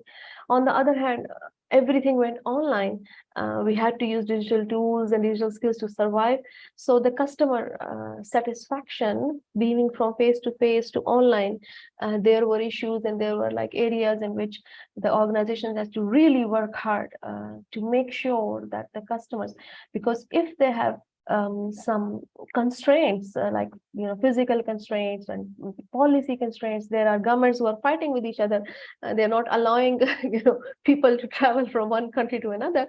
How come the business can survive in this situation? Another issue was looking at the companies who had the money. They quickly outsource. If they don't have the staff on hand, they quickly outsource. So we see a number of companies giving cloud information, helping them manage things online, enterprise resource planning systems. We have seen a surge in digital accounting software. So you're sitting here running your business, and someone in UK or someone in Prague or someone in India might be doing your journal entries, right? So it was so common. So this was something that some of the companies, so we as accounting and business educators need to tell and show to our students that how companies transform. And there are a number of case studies on LinkedIn. There are a number of information on LinkedIn from which our students can understand that how this COVID has impacted this online business. And this is not only for their skill, this is not only for their personal development, this is actually a lot more important when we think about students' employability. So if they're going to go and work in an international firm, in a company, or they're going to start their own business, some of these challenges will actually teach them how to get out of these issues in the future and train them properly. Another area in which it was international border restrictions. So there are so many constraints that we think about the health constraints, because the border restrictions were actually they emerged from the numbers, like the COVID numbers. So that means that at the same time, we are talking about a regional business entity, and it has been impacted from what the government thinks about an international practice or international travel or international trade or taxation or anything.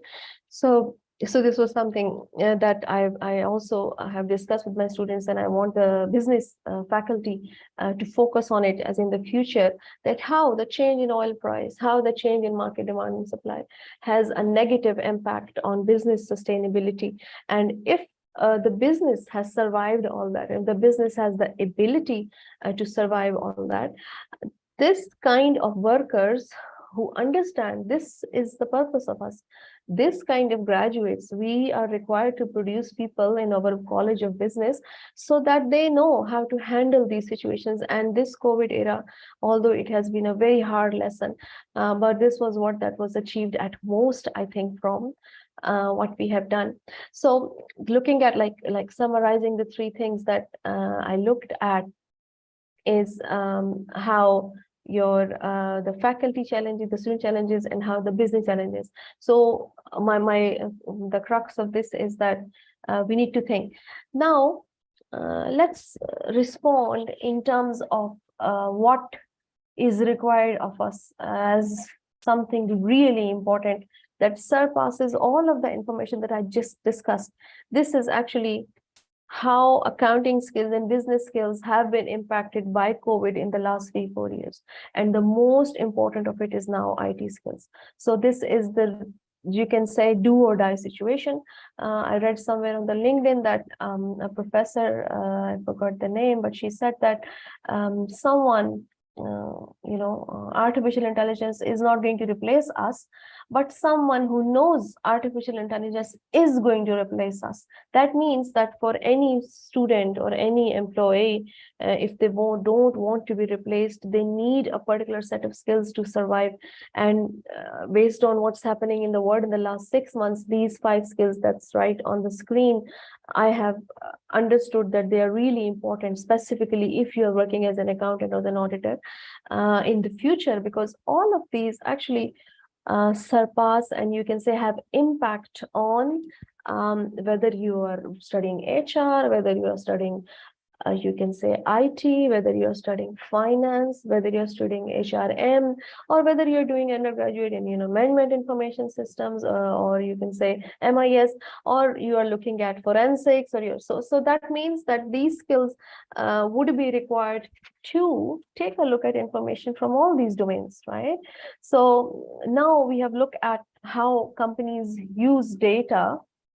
And in the recent times, because data is becoming huge every day, our cell phones, they become just filled with data. Just a little bit time, and then we have to go and buy some cloud or buy some space from Google or or Apple, or request them and pay them money. We can't even keep our family pictures for long in the phone, right? So this is a very alarming situation, that how these big data firms are going forward and what they're doing. So it's something that we have to think about. And another thing is how to understand data, unstructured data. We have videos, we have clips, we have images. So anyone who is studying law, engineering, architecture, biology, chemistry, so these skills have actually surpassed the domains, or you can say the interdisciplinary. So this is a very serious thing. Another thing that we can help with our students is to learn how to manage their data. There are some recent techniques looking at cloud computing, blockchain, and something that help to understand transactions, keep them transactions, take a look at the transactions, download them, use them for audit purposes, use them for evaluation. Sorry, Dr. Nazia. Yeah. I interrupt your presentation. You have 5 minutes left. Okay, it's just about to finish. Okay, and the last skill that I would emphasize many students is to think about data analytics, how to analyze data. And there are some very good resources if you do a little bit research on LinkedIn, and if you do a research on IBM, they have free courses for students. If you have a student email ID, just do a little bit of research. There are a number of organizations that offer free basic courses to understand what data analytics is. Data analytics means that we need to process information and look at it and understand the prediction, whether it is descriptive analysis, predictive analysis, and see how the future holds us.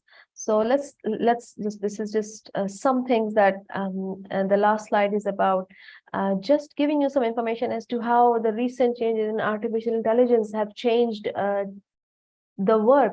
So for example, if you want to make a notebook in Python, or if you want to assess computation or math or real-time knowledge, you can actually use this particular application. You don't need to do everything from scratch. So this is a very important recent generated tools, and all these tools are created just in a time frame of 1 week. So if you can see that how quickly people are moving and how quickly businesses are moving forward, so it's something that my students should think about their future, do a little bit research. If you have a free course, if you have a free skill that you can update, it's really important for you and for your future. And we as academics can only help you understand what's happening in the world. And maybe some of the skills, like my concluding remarks would be that please get ready to change. If you're not flexible, you will not survive in this world. Second, don't make decisions randomly. Make your decisions based on data. Make your decisions based on what you have. Assess risk. If you want to buy a cloud company, if you want to invest in cryptocurrency, if you want to do some investment, assess. So these skills are common everywhere. If you're doing business, you're doing a job, if you're self-employed. Another thing is that you could have to adopt to technology. If you don't adopt to technology, your business might not survive and your future is at stake. So all these suggestions for my students and their future. I really hope you enjoyed my discussion. Any questions, let me know. Thank you so much for giving me this opportunity. Thank you so much. Thank you, Dr. Nazia. So I feel also get stressed when the first pandemic come. So I don't know how to teach my students, especially with topic with numbers, like introduction of accounting. I'm not sure. I was not sure whether my student understand or not with online learning, but I'm still keep continue until now. So I highlight some notes from your presentation. The trend of accounting research recently, one of which is preparing accountants in according with the post-pandemic era. So it is undeniable the pandemic affect many aspects of the economy and business, which also affect our profession. So university, especially accounting and business, need to upgrade the curricula to meet business challenges, such as you said before, big data, the most massive use now, artificial intelligence, AI needs to be mastered by accountant candidate. So thank you very much for your presentation, Dr. Nazia. Thank you. Ladies and gentlemen, now we come to question and answer session. So if you have questions, you may write the question on chat column. Yeah. We will have 3 session in question and answer session. Okay, if you have question, you may write on the on the chat column. We still wait for the participants to write the questions.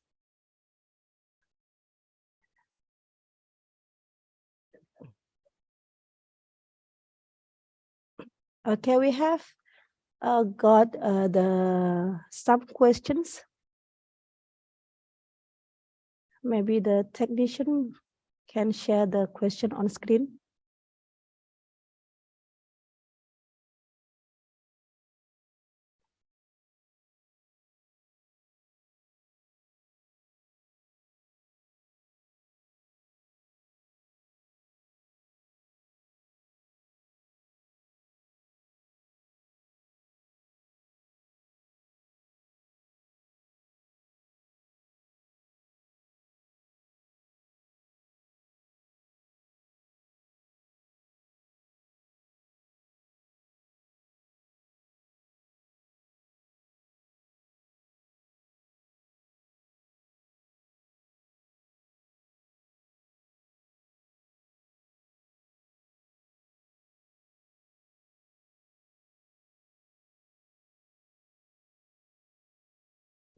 Okay, we have 3 questions to Dr. Meller, Prof. Yuniawardi, and Prof. Benny. The first questions from Nita, Universitas Negeri Padang. Questions for Professor Meller. The question is a growing issue regarding lost learning and lost generation during a pandemic due to a suboptimal learning process exists. Can you explain this phenomenon and the effort that educators should make to improve this condition? And the second question from Juliana, Universitas Negeri Padang, question for Professor Yuniawardi. I feel that Prof. Yuniawardi presentation is highly relevant to what we as students face in this post-pandemic era. I would like to ask you a question. Why is marketing important in higher education, especially for Universitas Negeri Padang? And the last question is from Mutia from Universitas Negeri Padang. Question for Prof. Benny. What are the most effective innovative practice to enhance resilience in supply chain for SME in developing country? So we already have some question from chat box. For first question, we delivered to Prof. Meller to answer it, and then to Prof. Yunia, and then to Prof. Benny. Please, Prof. Meller, to answer the questions. Okay, thank you, Nita, for the questions. Okay, interesting questions. Yes, it's a growing issues, lose learning and lose generation. Because of the 2 years, the students have to be at home, okay, and they somehow lose learning, and due to the lose learning, we might lose generation. So what we need to do, so we teachers or lecturers, what we need to do is we try to give them assistance, we try to help them, okay. So there's a lot of strategies we can use. It could be flip learning, a blended learning. Okay, we need to handhold the students. We need to scaffold the student, because once they're missing the basic tasks, they cannot move on. So we have to provide them some scaffolding so that they can grasp the most important or the foundation keys in order to proceed. We cannot proceed as normal. Okay, we have to make sure the students are ready with the foundation tasks or the foundations elements for them to continue. So in other words, we have to do lots of hand holding. Okay, we have to do lots of what you call it, scaffolding to help the students. Okay, so it's a big task, it's a huge task for the lecturer to do this, but it's not just the task for the lecturers. What we can do is we can use a lot of strategies like pedagogy, heutagogy, okay, and we can use a lot of collaborative learning, okay, and we can use also teaching assistant to help those students, and we can prepare module so that they can grasp the important tasks, important foundation for them to move on. Okay, so those are my take for these questions.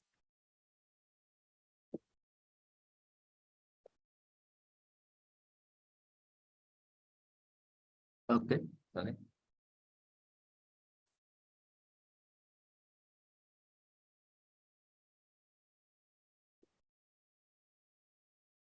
Okay.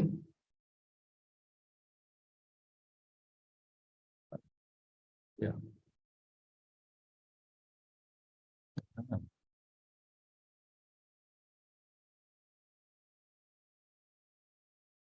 Right. Okay. Thank you, Juliana, for your question. That is a good question. Marketing plays a crucial role in higher education for several reasons, including for Universitas Negeri Padang. Firstly, it helps educational institutions stand out in a competitive landscape where multiple institutions compete for the attention of prospective students. Effective marketing can help Universitas Negeri Padang to highlight the unique feature, strength, and benefit of the institution program, attracting the right student.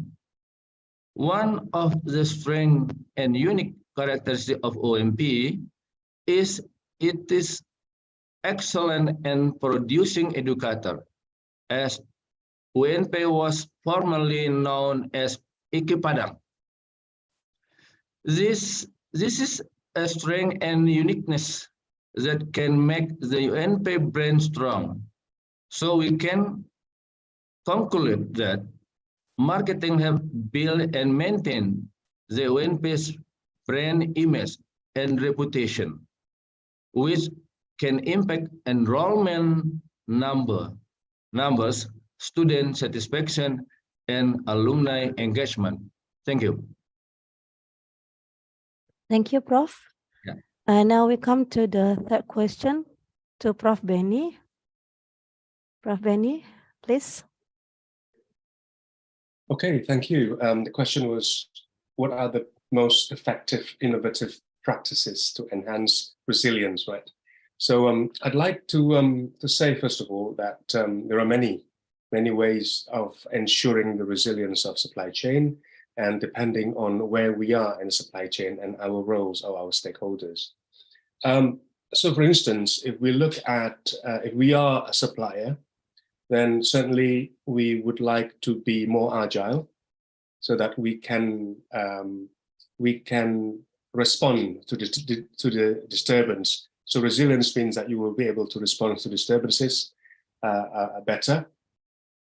And then if we are manufacturers, for example, the potential disturbance that comes from our suppliers, uncertainty of our supply. So we need to be able to diversify our suppliers. Yeah. So maybe we need to have a better supplier selection process, supplier integration, supplier cooperations, so that then the disruption from suppliers can be reduced. And if we are working on logistics, for example, transportation, then we want to reduce the disturbances by improving, for example, visibility of our supply chain by the use of technologies. So, I'm sure you are all aware that nowadays the visibility of logistics and distributions is getting better by using the technology. You can track where your deliveries are through the apps and so on. So that way we can reduce we can improve the resilience of logistics. Excuse me. And if you have retails or distribution, perhaps we could have a backup plans in terms of our inventory, in terms of better forecasting. Yeah, so it really depends on where we are in the supply chain on that. But don't forget that when we are moving on towards the so-called circular supply chain, there are a lot more that we can do as SMEs. For instance, I mentioned to you that you could involve in business activities such as repairing the equipment, transporting the equipment from the users back to manufacturers, retrofitting existing machines, repairing existing equipment from other people. So this kind of entrepreneurial and service industry can also improve the resilience of the whole supply chain. So there are many. It would be very difficult for us to pick the most effective and innovative practices. There are many practices there. Hopefully that answers the questions. Okay, thank you, Prof. Benny. We come to the second Q&A session. I inform you again, if you have questions, you can write in the chat column.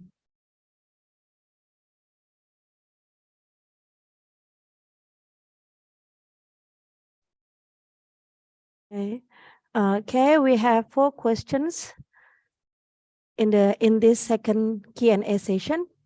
The first question from Manik, Universitas Negeri Malang. Question for Professor Dr. Miller. The question is, after conditions have returned to normal after the pandemic, some parties want to learn to be carried offline again. As was the case with learning before the pandemic, what is your view of online learning, which has been carried out in various countries? Is it considered ineffective, so it is necessary to return to the way of learning previously? So in the post-pandemic, we should back to our traditional teaching, or we can use blended learning, Prof. Mallory. And then the second question from Hidayat Andapis, Universitas Andalas, to Prof. Dr. Yuniawardi. I would like to ask Prof. Yuniawardi a question: how has the shift to online learning affect higher education marketing? And then the third question from Dwi Rani, UNP, to Prof. Benny. What type of innovation do you feel is needed for a sustainable supply chain after pandemic? And the last one from Diana from Universitas Negeri Malang to Assistant Professor Dr. Nazia Adal. In your experience teaching accounting, how is the strategy to focus on soft skill development, while at the same time accounting educators have to teach? It's cut. Yeah. Okay, for the first questions from Monique, question for Dr. Meller. Please, Prof. Meller. Okay, thank you, Manik. Very interesting questions, because this is the question that normally students asked. Okay, some would like to continue with the online learning. Some would like to have face-to-face learning. For me, I think both have advantages. Okay, so we have learned how to handle online learning. Okay, so I would say from my perspectives, both important. They can help each other. In other words, online learning can help face-to-face learning. Face-to-face learning can help online learning. So if we can use both hybrid learning, or sometimes people call it as blended learning, it will enhance learning. So I cannot deny that face-to-face is important, because nobody can change the role of a teacher. The personal touch is very important. We can see student, we can communicate with the student, we can do lots of live learning experiences. Okay, so I would say both types of learnings can be used hand in hand to enhance learning, especially in education. So, if you would, how to say, if face-to-face is good, okay, we go on with face-to-face. At the same time, on learning also could help to enhance the learning, I would say. Okay, so we can use flipped learning. So meaning that, what does it mean flipped learning?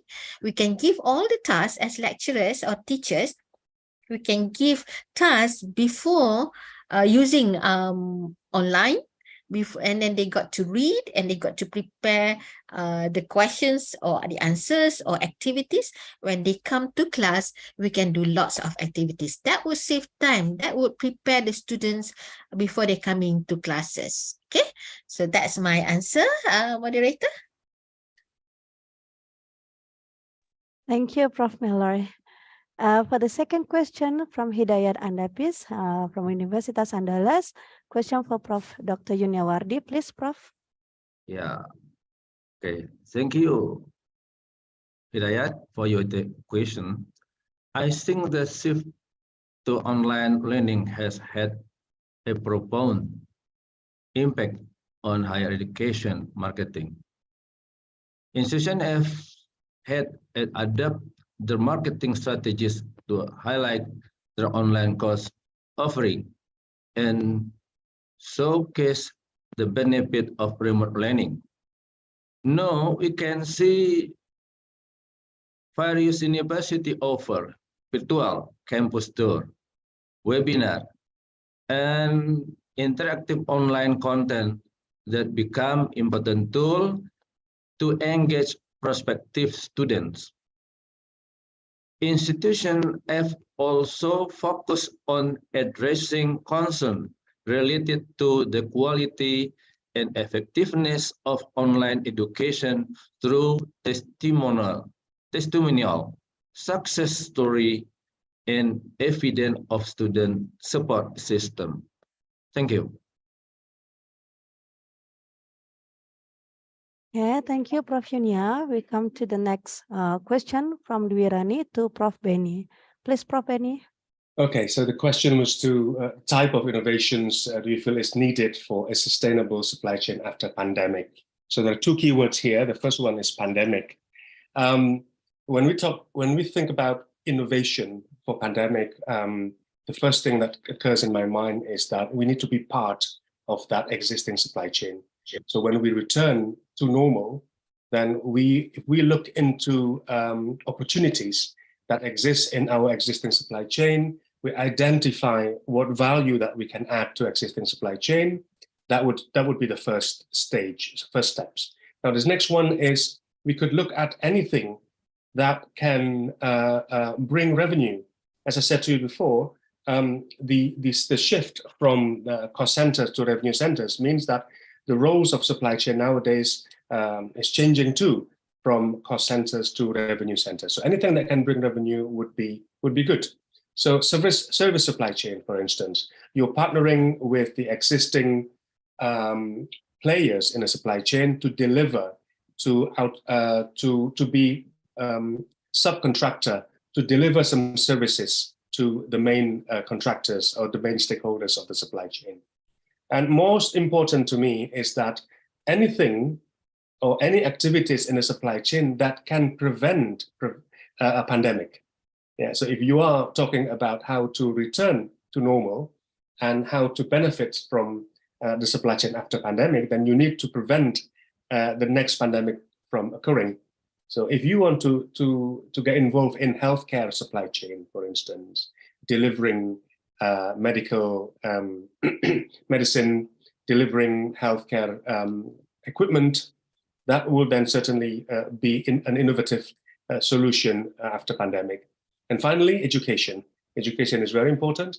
And if you continue to look to educate people on how to participate in innovation in supply chain, that would also certainly be helpful. Hope that helps to answer the question. Thank you, Prof. Benny. The last question is from Diana, Universitas Negeri Malang. The question for Assistant Professor Dr. Nazia Adel. Please, Dr. Nazia. Hi, thank you so much for the question. It's a question that I have worked with over the years. I was working as a student skills development during my PhD, and the main purpose was to look at students and tell them that it's not just the maths or the debit credit or the balance sheet that's gonna get them the job.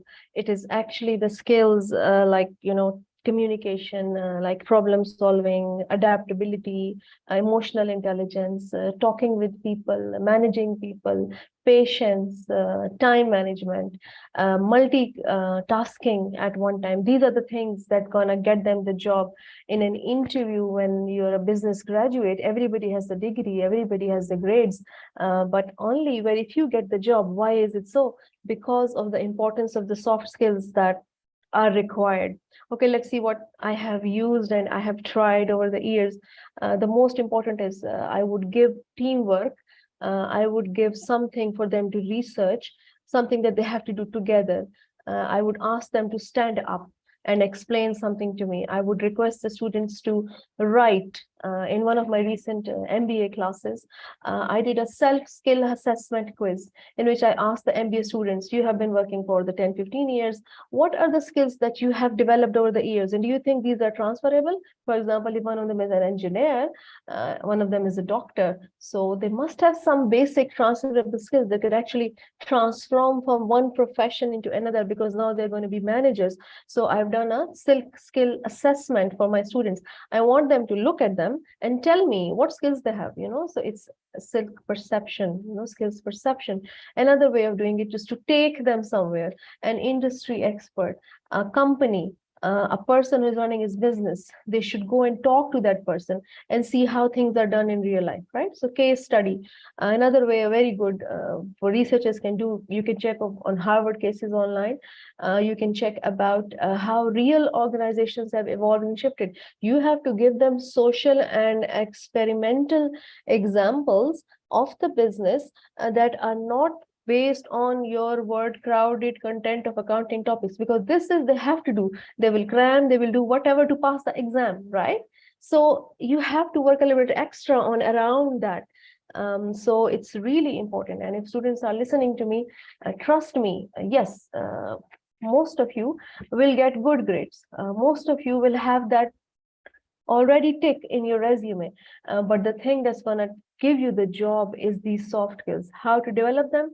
You have to volunteer. Go to the Starbucks, find a job, go to the library, go to a child care center, go to an environmental society, see what the government is doing, find what UN is doing. You understand what I just said? So you need to find something that's happening out there that's going to give you real life soft skill training. Okay. And last but not the least, everybody else, it's not difficult to achieve an organizational objective. What is difficult is to work with people to achieve that objective. So if you don't know how to handle people, if you will not respond to their emails on time, if you will not be polite, if you will not be on time, if you will not expect and resolve conflict in time, if you don't do all that, you won't be able to submit any report in your first job, because that report is just 20% English that you're going to type, but 80% will be how you will manage people using those soft skills. So this is a very important question for us as academics. So I've given you some suggestions that I have tried.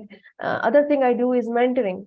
What I do some voluntary mentoring. Any student who wants to start his business, any students who wants to discuss a pitch, any student who is interested in internship, any students who want some help with LinkedIn. What I do, I sit with my students, there is a group, like a mentoring group in which we discuss and see ideas as to how we can improve each other. And I don't discuss debit credit there. No. Right? Because it's already done in the class so many times, right? So this is what and then I have very good ideas. Some of my students have recently started their business, and it makes me so proud of them that they said that I encouraged them, and that's why they did it. Even during their undergraduate, they started this because previously they thought that they can't do it. They need to finish this, they need to do this. I said, no, just, believe yourself. Maybe you can start something like this. I hope it satisfies your question, and thank you so much for the question. Thank you, Dr. Nazia. So the student, we sometimes as a lecture focus on how students understand debit credit, and your strategy is very interesting that we can adopt. So we make our students get into the real life, so they practice the experience, the the knowledge from university, how to use it in a real life. Thank you, Dr. Nazia. Thank you, Vanessa. We come to the third session of Q&A session.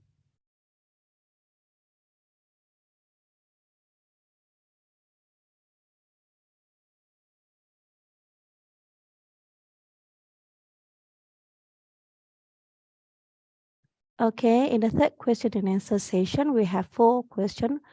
The first question from Jenny, Universitas Negeri Padang, question for Professor Dr. Mallory.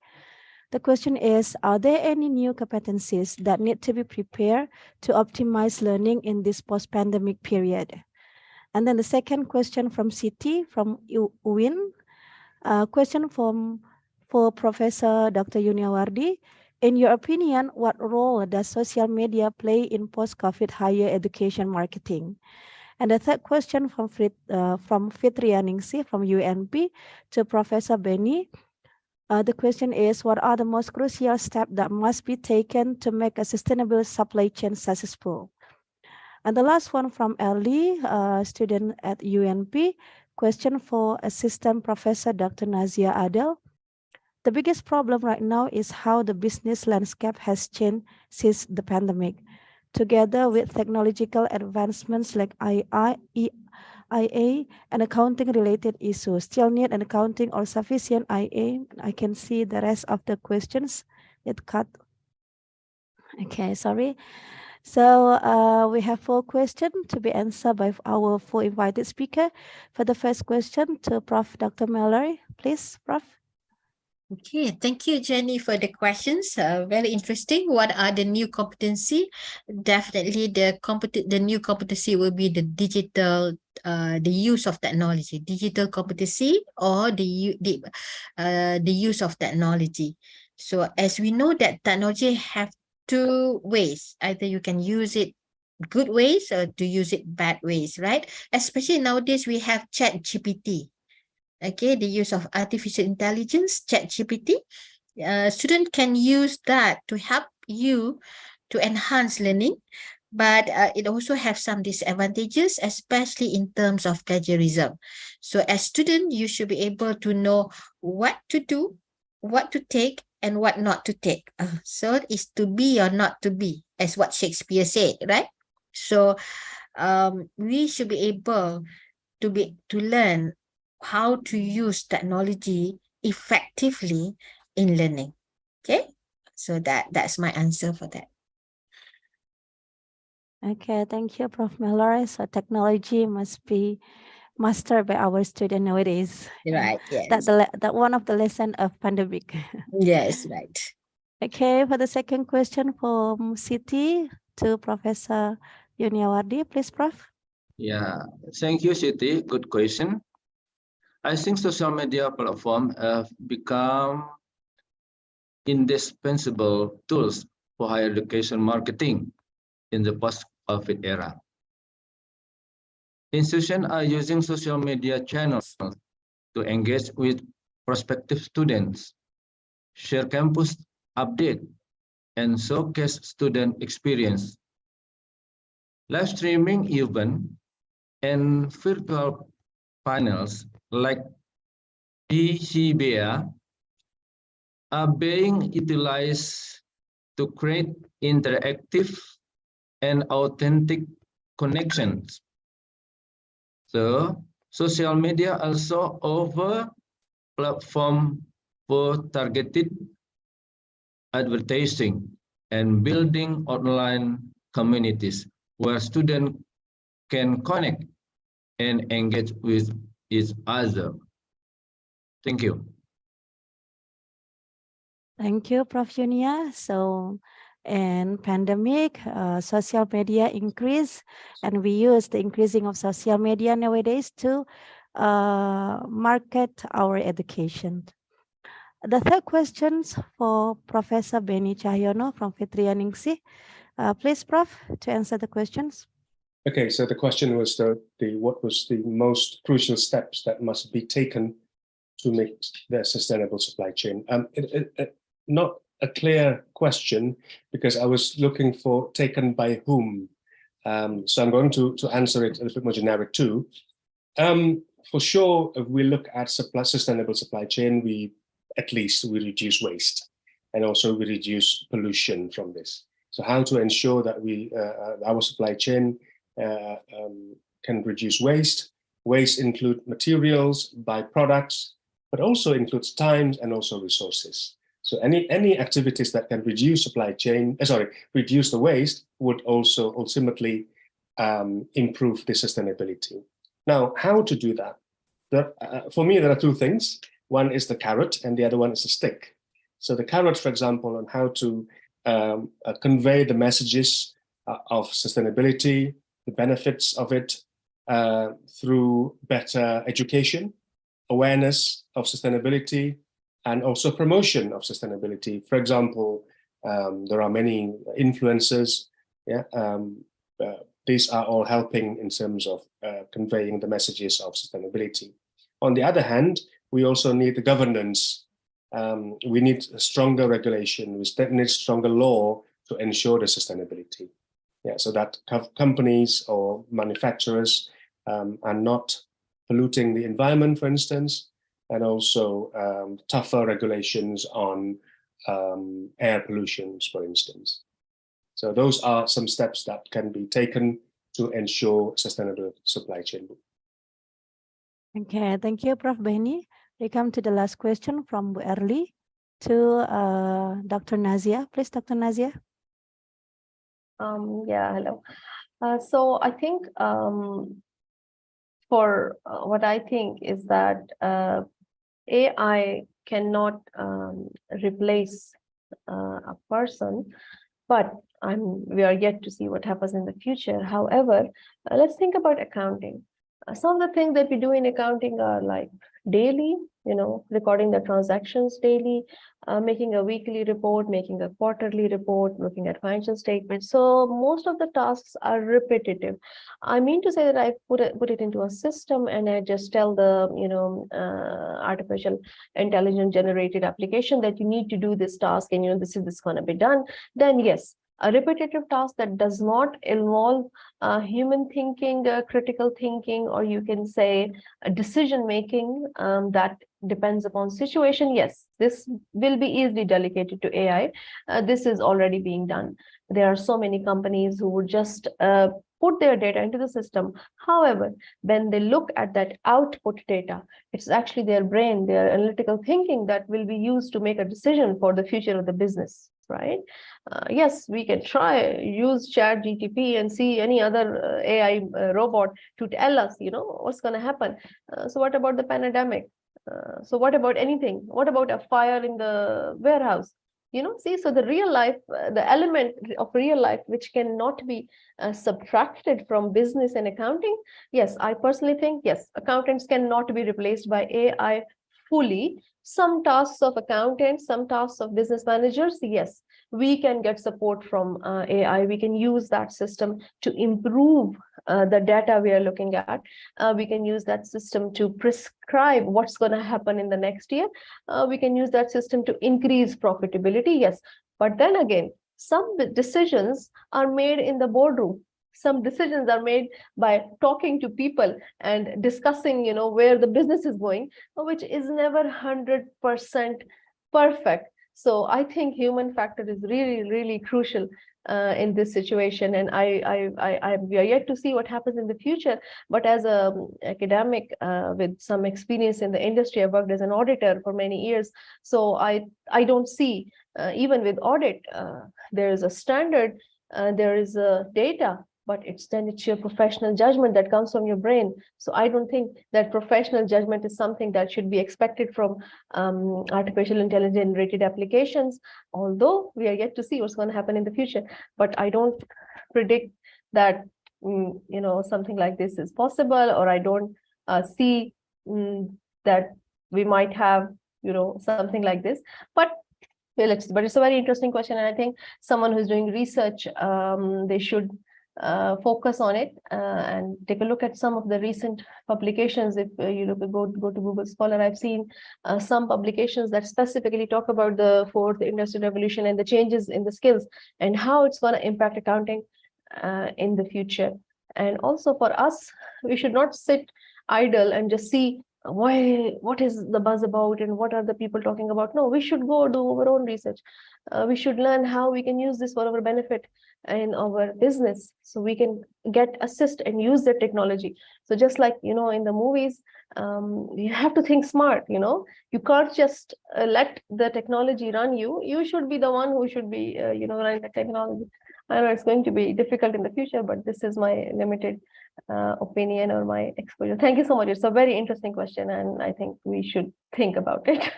Thank you so much. Thank you, Dr. Nazia. It is a challenging for accounting department whether this profession will be dismissed or not. Yeah. Okay, whether AI will replace our profession. Yeah. But we wish that our profession is still available until the future.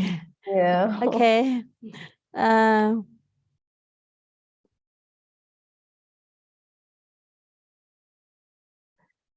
Ladies and gentlemen, that's all our discussion time. We finally come to the end. Oh, I'm sorry.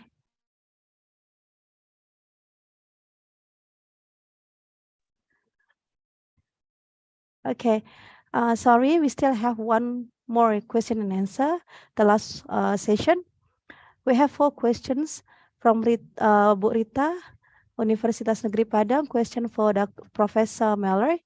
The question is, what is the role of students and the attitudes of students should be in learning during the post-pandemic period of COVID-19?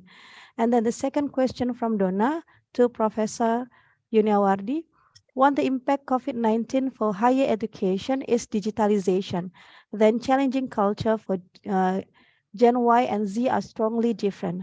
As an educator, what would we do to make a good positioning for sustained-friendly culture of education? The third question from Yoga Hendrawan from Universitas Andalas, question for Professor Benny. What impact will arise if we do not apply the sustainable supply chain? And the last question from Bu Sani, a question for Dr. Nazia Adel. In your opinion, what are the potential roles of accounting in terms of business or especially SME sustainability? Okay, for the first questions, we give to Professor Mella to answer it. Please, Prof. Okay, thank you, Rita from Universitas Negeri Padang. Okay, what is the role of students for the post-pandemic? Definitely, you have to engage in learning. You have to be active. You have to participate. You have to do what it takes to cover what you have lost in the last 2 years. That's the role of students. Okay. Number 2, what's the attitude of students? Of course, you have gone through the hard time. I would say the hardest time during the past 2 years during pandemic. So you have learned how to be more resilient. You have learned how to be you have learned how to become a determined person. Okay, you got this grit. You have got this patience. You got this hope. So using those what you have learned during pandemic, I think you can be a better student in the post-pandemic era. Okay, so hold on, keep on achieving the best that you can in this post-pandemic era. Thank you. Thank you, Prof. Meller. Yeah, so we get some challenging on attitude of students during the period of COVID-19. Yeah. Okay, now we come to the third questions. The question from Yoga Hendrawan to Professor Benny.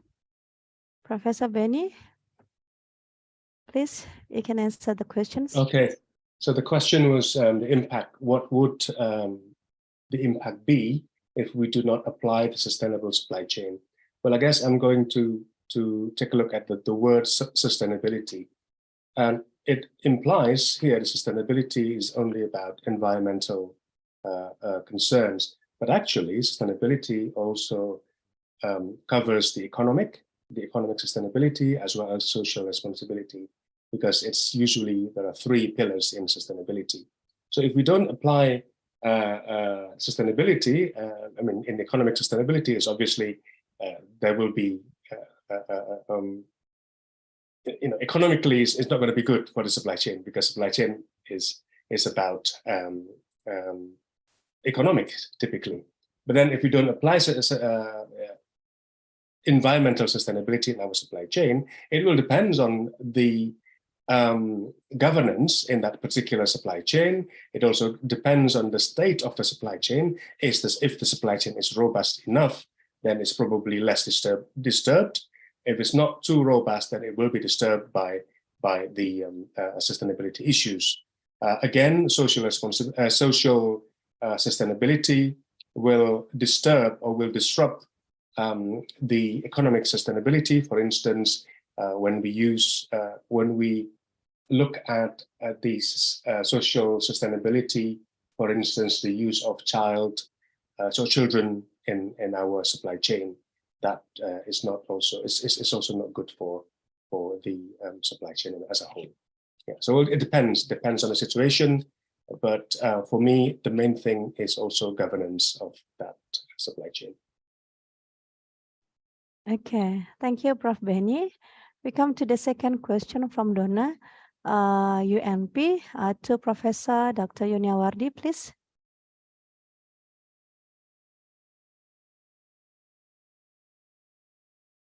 Sorry, Prof, still mute. Sorry. Okay. Thank you for question, Donna. I think the generation that grow up digital, they are the first true digital native and are quick to embrace and adapt to new technologies. They do a lot of online research and understand the power of being able to check facts and teach themselves new skills. They are not passive observers of the online world. They consider themselves as content creators. I think universities should focus on that. Thank you. Thank you, Prof. Yunia. Yeah. We come to the last question from Bu Sani. Question for Dr. Nazia. Dr. Nazia, please, time is yours. Hello. Thank you so much for the question, Sani. You remind me of one of my friends, Sani, a very good friend, if she's listening. Okay, so the question is about SME sustainability. However, let me just start with sustainability and then I'll go, because sustainability probably would be similar when we look at SME. However, the size of the budget or the organization would matter at that stage. So sustainability, as Professor Benny said, that 3 pillars, right? People, planet, and profit. Okay, is it viable? Is it viable to cut all the trees to make that product? Is it really viable for my business to make millions by destroying the next 3 forests across the road? Is it really viable for my factory to make this product and spill 50 million into the river of toxic waste? So when we look at sustainability, we see we are making profit, but are we making at the cost of our planet, or are we making at the cost of the societal or social impacts of our society or people? Okay, think about Facebook. Facebook is making millions of profit. Anyone who is a mother and a father in this conference would know that how devastating Facebook can be for your future generation, right? So think about it. So there is business has to manage between generating profit, looking at how they treat people, and then how they are treating the planet. So let's see accounting. Accounting is the crux that connects actually all the parts in the organization. Accounting information can be used to make decisions starting from carbon emission to petrol emission to hybrid engines, looking at solar cars. Everything will be based on the accounting numbers. So that means that the accountant or the cost accountant or the project manager behind any sustainability project will be the key person who is going to make the decision. As long as, okay, if I tell you I want to buy this car because I like it's gray in color, you will look at me and I tell you I want to buy this car because this is the plan, this is a hybrid engine, it reduces less emission, it uses less petrol, this is the model, it is more efficient, it is less accident. That means that I'm giving you information based on accounting and economics rather than just giving you opinion. So accounting information would be really key in making any decisions that regard to sustainability. Now let's go to the second part, that how, if I'm looking at a SME and sustainability, that depends not only on the nature of business. So if you're SME and you're a retail firm, or for example, if you're a production firm, you are a merchandiser, or maybe you're just a small coffee shop, depending upon what the nature of the business is, it's going to define, as Professor Benny was discussing earlier about responsibility accounting, cost center, profit center, investment center. So there will be areas in which the responsibility accounting can be used very good to increase the performance evaluation. Again, depends upon business to business, and also depends upon the leadership, how the business is managed and how the leadership thinks about what they're going to do in the next future. But for me, for when I look at businesses case studies, I suggest, and I've seen that the businesses who would not use these numbers to justify or plan for sustainability ahead, they have a lesser chance of survival as compared to those who are doing it, right? So that means that it's again do or die situation. And accountants, again, they're not going to lose. Someone asked me the other day that, my engineering colleague, and there was a law firm graduate, and we were discussing, and I told them that my accounting graduate can not only apply for a position in the Big Four firm, he is also going to apply to your law firm. He's also going to apply for a job in the engineering firm, because accounting is everywhere, right? So you cannot negate the importance of that skill that you have based on financial data or financial information for any kind of business. So with SMEs, yes, again, the more important is that SMEs probably might not have the same resources or might not have the same training opportunities. But now on the internet, there are so many things, and especially for small businesses, the starting businesses, the startups, the internet is filled with, crowdfunding and seed funding, and they're filled with ideas, free management toolkits. So there's millions of things that companies can do. Or yes, you're definitely right about your potential role means that accounting will be there. And then sustainability, again, sustainability is also more about thinking, the vision behind the company. So depending upon not only the nature of the business, but how they feel about it, what they plan for the future. So I suggest that yes, it will be very integral in the future, and that's why I have added sustainability into almost every accounting course that I have. Even if I'm looking at, we are looking at management accounting, we are looking at ethics, we are looking at, so there is a section about teaching them how to be more sustainable in whatever they do. And this is a key skill that our students should be trained before they graduate. I hope it answers your question. Thank you. Thank you, Dr. Nazia. So Dr. Nazia highlight triple bottom line, not only profit, but also focus on people and planet. So the SME, the company will sustainably sustain. Okay, ladies and gentlemen, that's all our discussion time. We finally come to the end of this panel session, of this plenary session. Before I close this session, I would like to take some conclusion from the speakers. So we learned a lot from pandemic COVID-19. Pandemic almost changed our lifestyle, especially we as a lecturer, education, changing our way of teaching. At first, we got so stressed facing online learning, and now we get used and enjoy it. And the student also seem enjoy online learning. And now in post-pandemic, we use both online and offline learning. University also start to prepare its marketing strategy to fit the changing. University as a world-class university have to adapt technology in business process. From Dr. Nazia, we learned accounting department as a part of university need to upgrade the curricula to meet business challenges due to pandemic.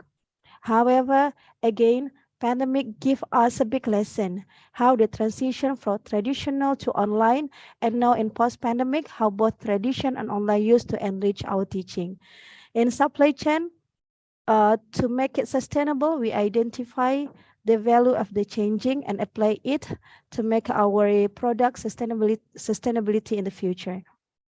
Okay, I'd like to thank the speakers for insightful presentation and for our participants for very active participation. Finally, please give applause for all the speakers and participants. Thank you so much for your attention. Assalamualaikum warahmatullahi wabarakatuh. Thank you, Dr. Nazia. Thank you, Prof. Benny. Thank you, Prof. Prof. Julia. Benny. Thank you Dr. very much. Nazia. Thank you, Prof. Miller. Prof. Mela, Prof. Benny, Dr. Nazir Adel. Thank you, Prof. Thank you for Assistant Professor Thank you, Prof. Monica Shirley. The next Thank you, Prof. agenda, the closing speech by Vice Dean of Student Affairs Economics Faculty, Universitas Negeri Padang, Associate Professor Dr. Ilhendri. Bismillahirrahmanirrahim. Assalamualaikum warahmatullahi wabarakatuh. Waalaikumsalam. Rabbi sadri wa yasir li amri wa hlul 'uqdatam min lisani yafqahu qawli. Good afternoon, ladies and gentlemen, the Honorable Rector and Vice Rector and all staff in Rectorate Office, and Honorable Dean, Vice Dean, Faculty of Economics, and all the Dean at Universitas Negeri Padang, the Honorable Senate and NP and Fakultas Ekonomi, and Head of Program and Lecture and staff in Faculty of Economics of UNP. The distinguished our impact speaker and the challenges author and participants. We are proud that today our keynote speakers have share and knowledge, the enlightenment and new information that are very important to use. We get the most important inspiration today from Professor Benny Cahyono from Coventry University, United Kingdom, Professor Dr. Yuniawardi from Universitas Negeri Padang, Indonesia, and Professor Dr. Melor MD Yunus from Universitas Kebangsaan Malaysia, and Associate Professor Dr. Nazia Adel from Al-Yamamah University, Saudi Arabia. They have give you new insight regarding surviving the post-pandemic and beyond, new strategies for education, business, and economy. The global health pandemic has shined and light on the vulnerabilities and challenge humanity faces. It was provided a clear picture of exciting inequalities and clear picture of what steps forward we need to take, chief among them addressing the education. More than 1.5 billion students whose learning has been hampered due to the school closure. This also impacts the another field such as business and economic. Ladies and gentlemen, the discussion gave meaning for use to continue to improve our readiness about this dam. This main material can be defended in the discussion of parallel session that will be held this afternoon.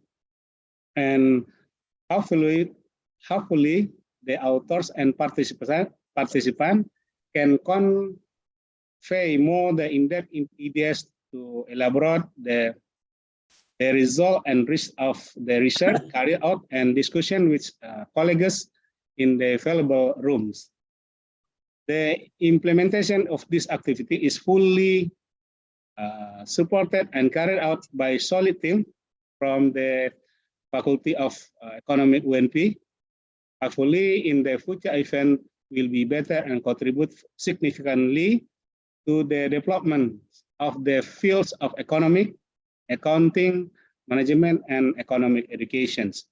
We ask the leader of Fakultas Ekonomi UNP would like to thank to 11th PICEEBA committee for working hard, taking their time and energy so our conference runs well and smoothly.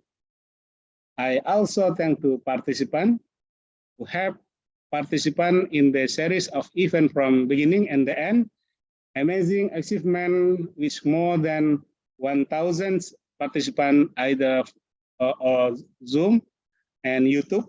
We hope that the future PICEEBA 12 activities will have wider participant and also have a greater contribution to scientific development and the practical work as an implication of the research being developed.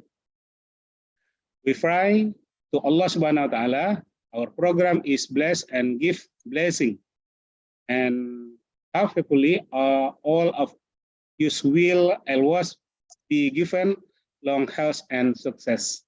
That's all I say in respect by saying Alhamdulillahirabbil alamin. I close plenary session of the 11th PICEEBA. The last, I'm looking forward to seeing you again and another occasion the near future. Thank you very much. Allahu afi ilak matarik. Assalamualaikum warahmatullahi wabarakatuh. Waalaikumsalam warahmatullahi wabarakatuh. This is the end of the opening ceremony. We are thankful to all guests and participants for the attention of this ceremony.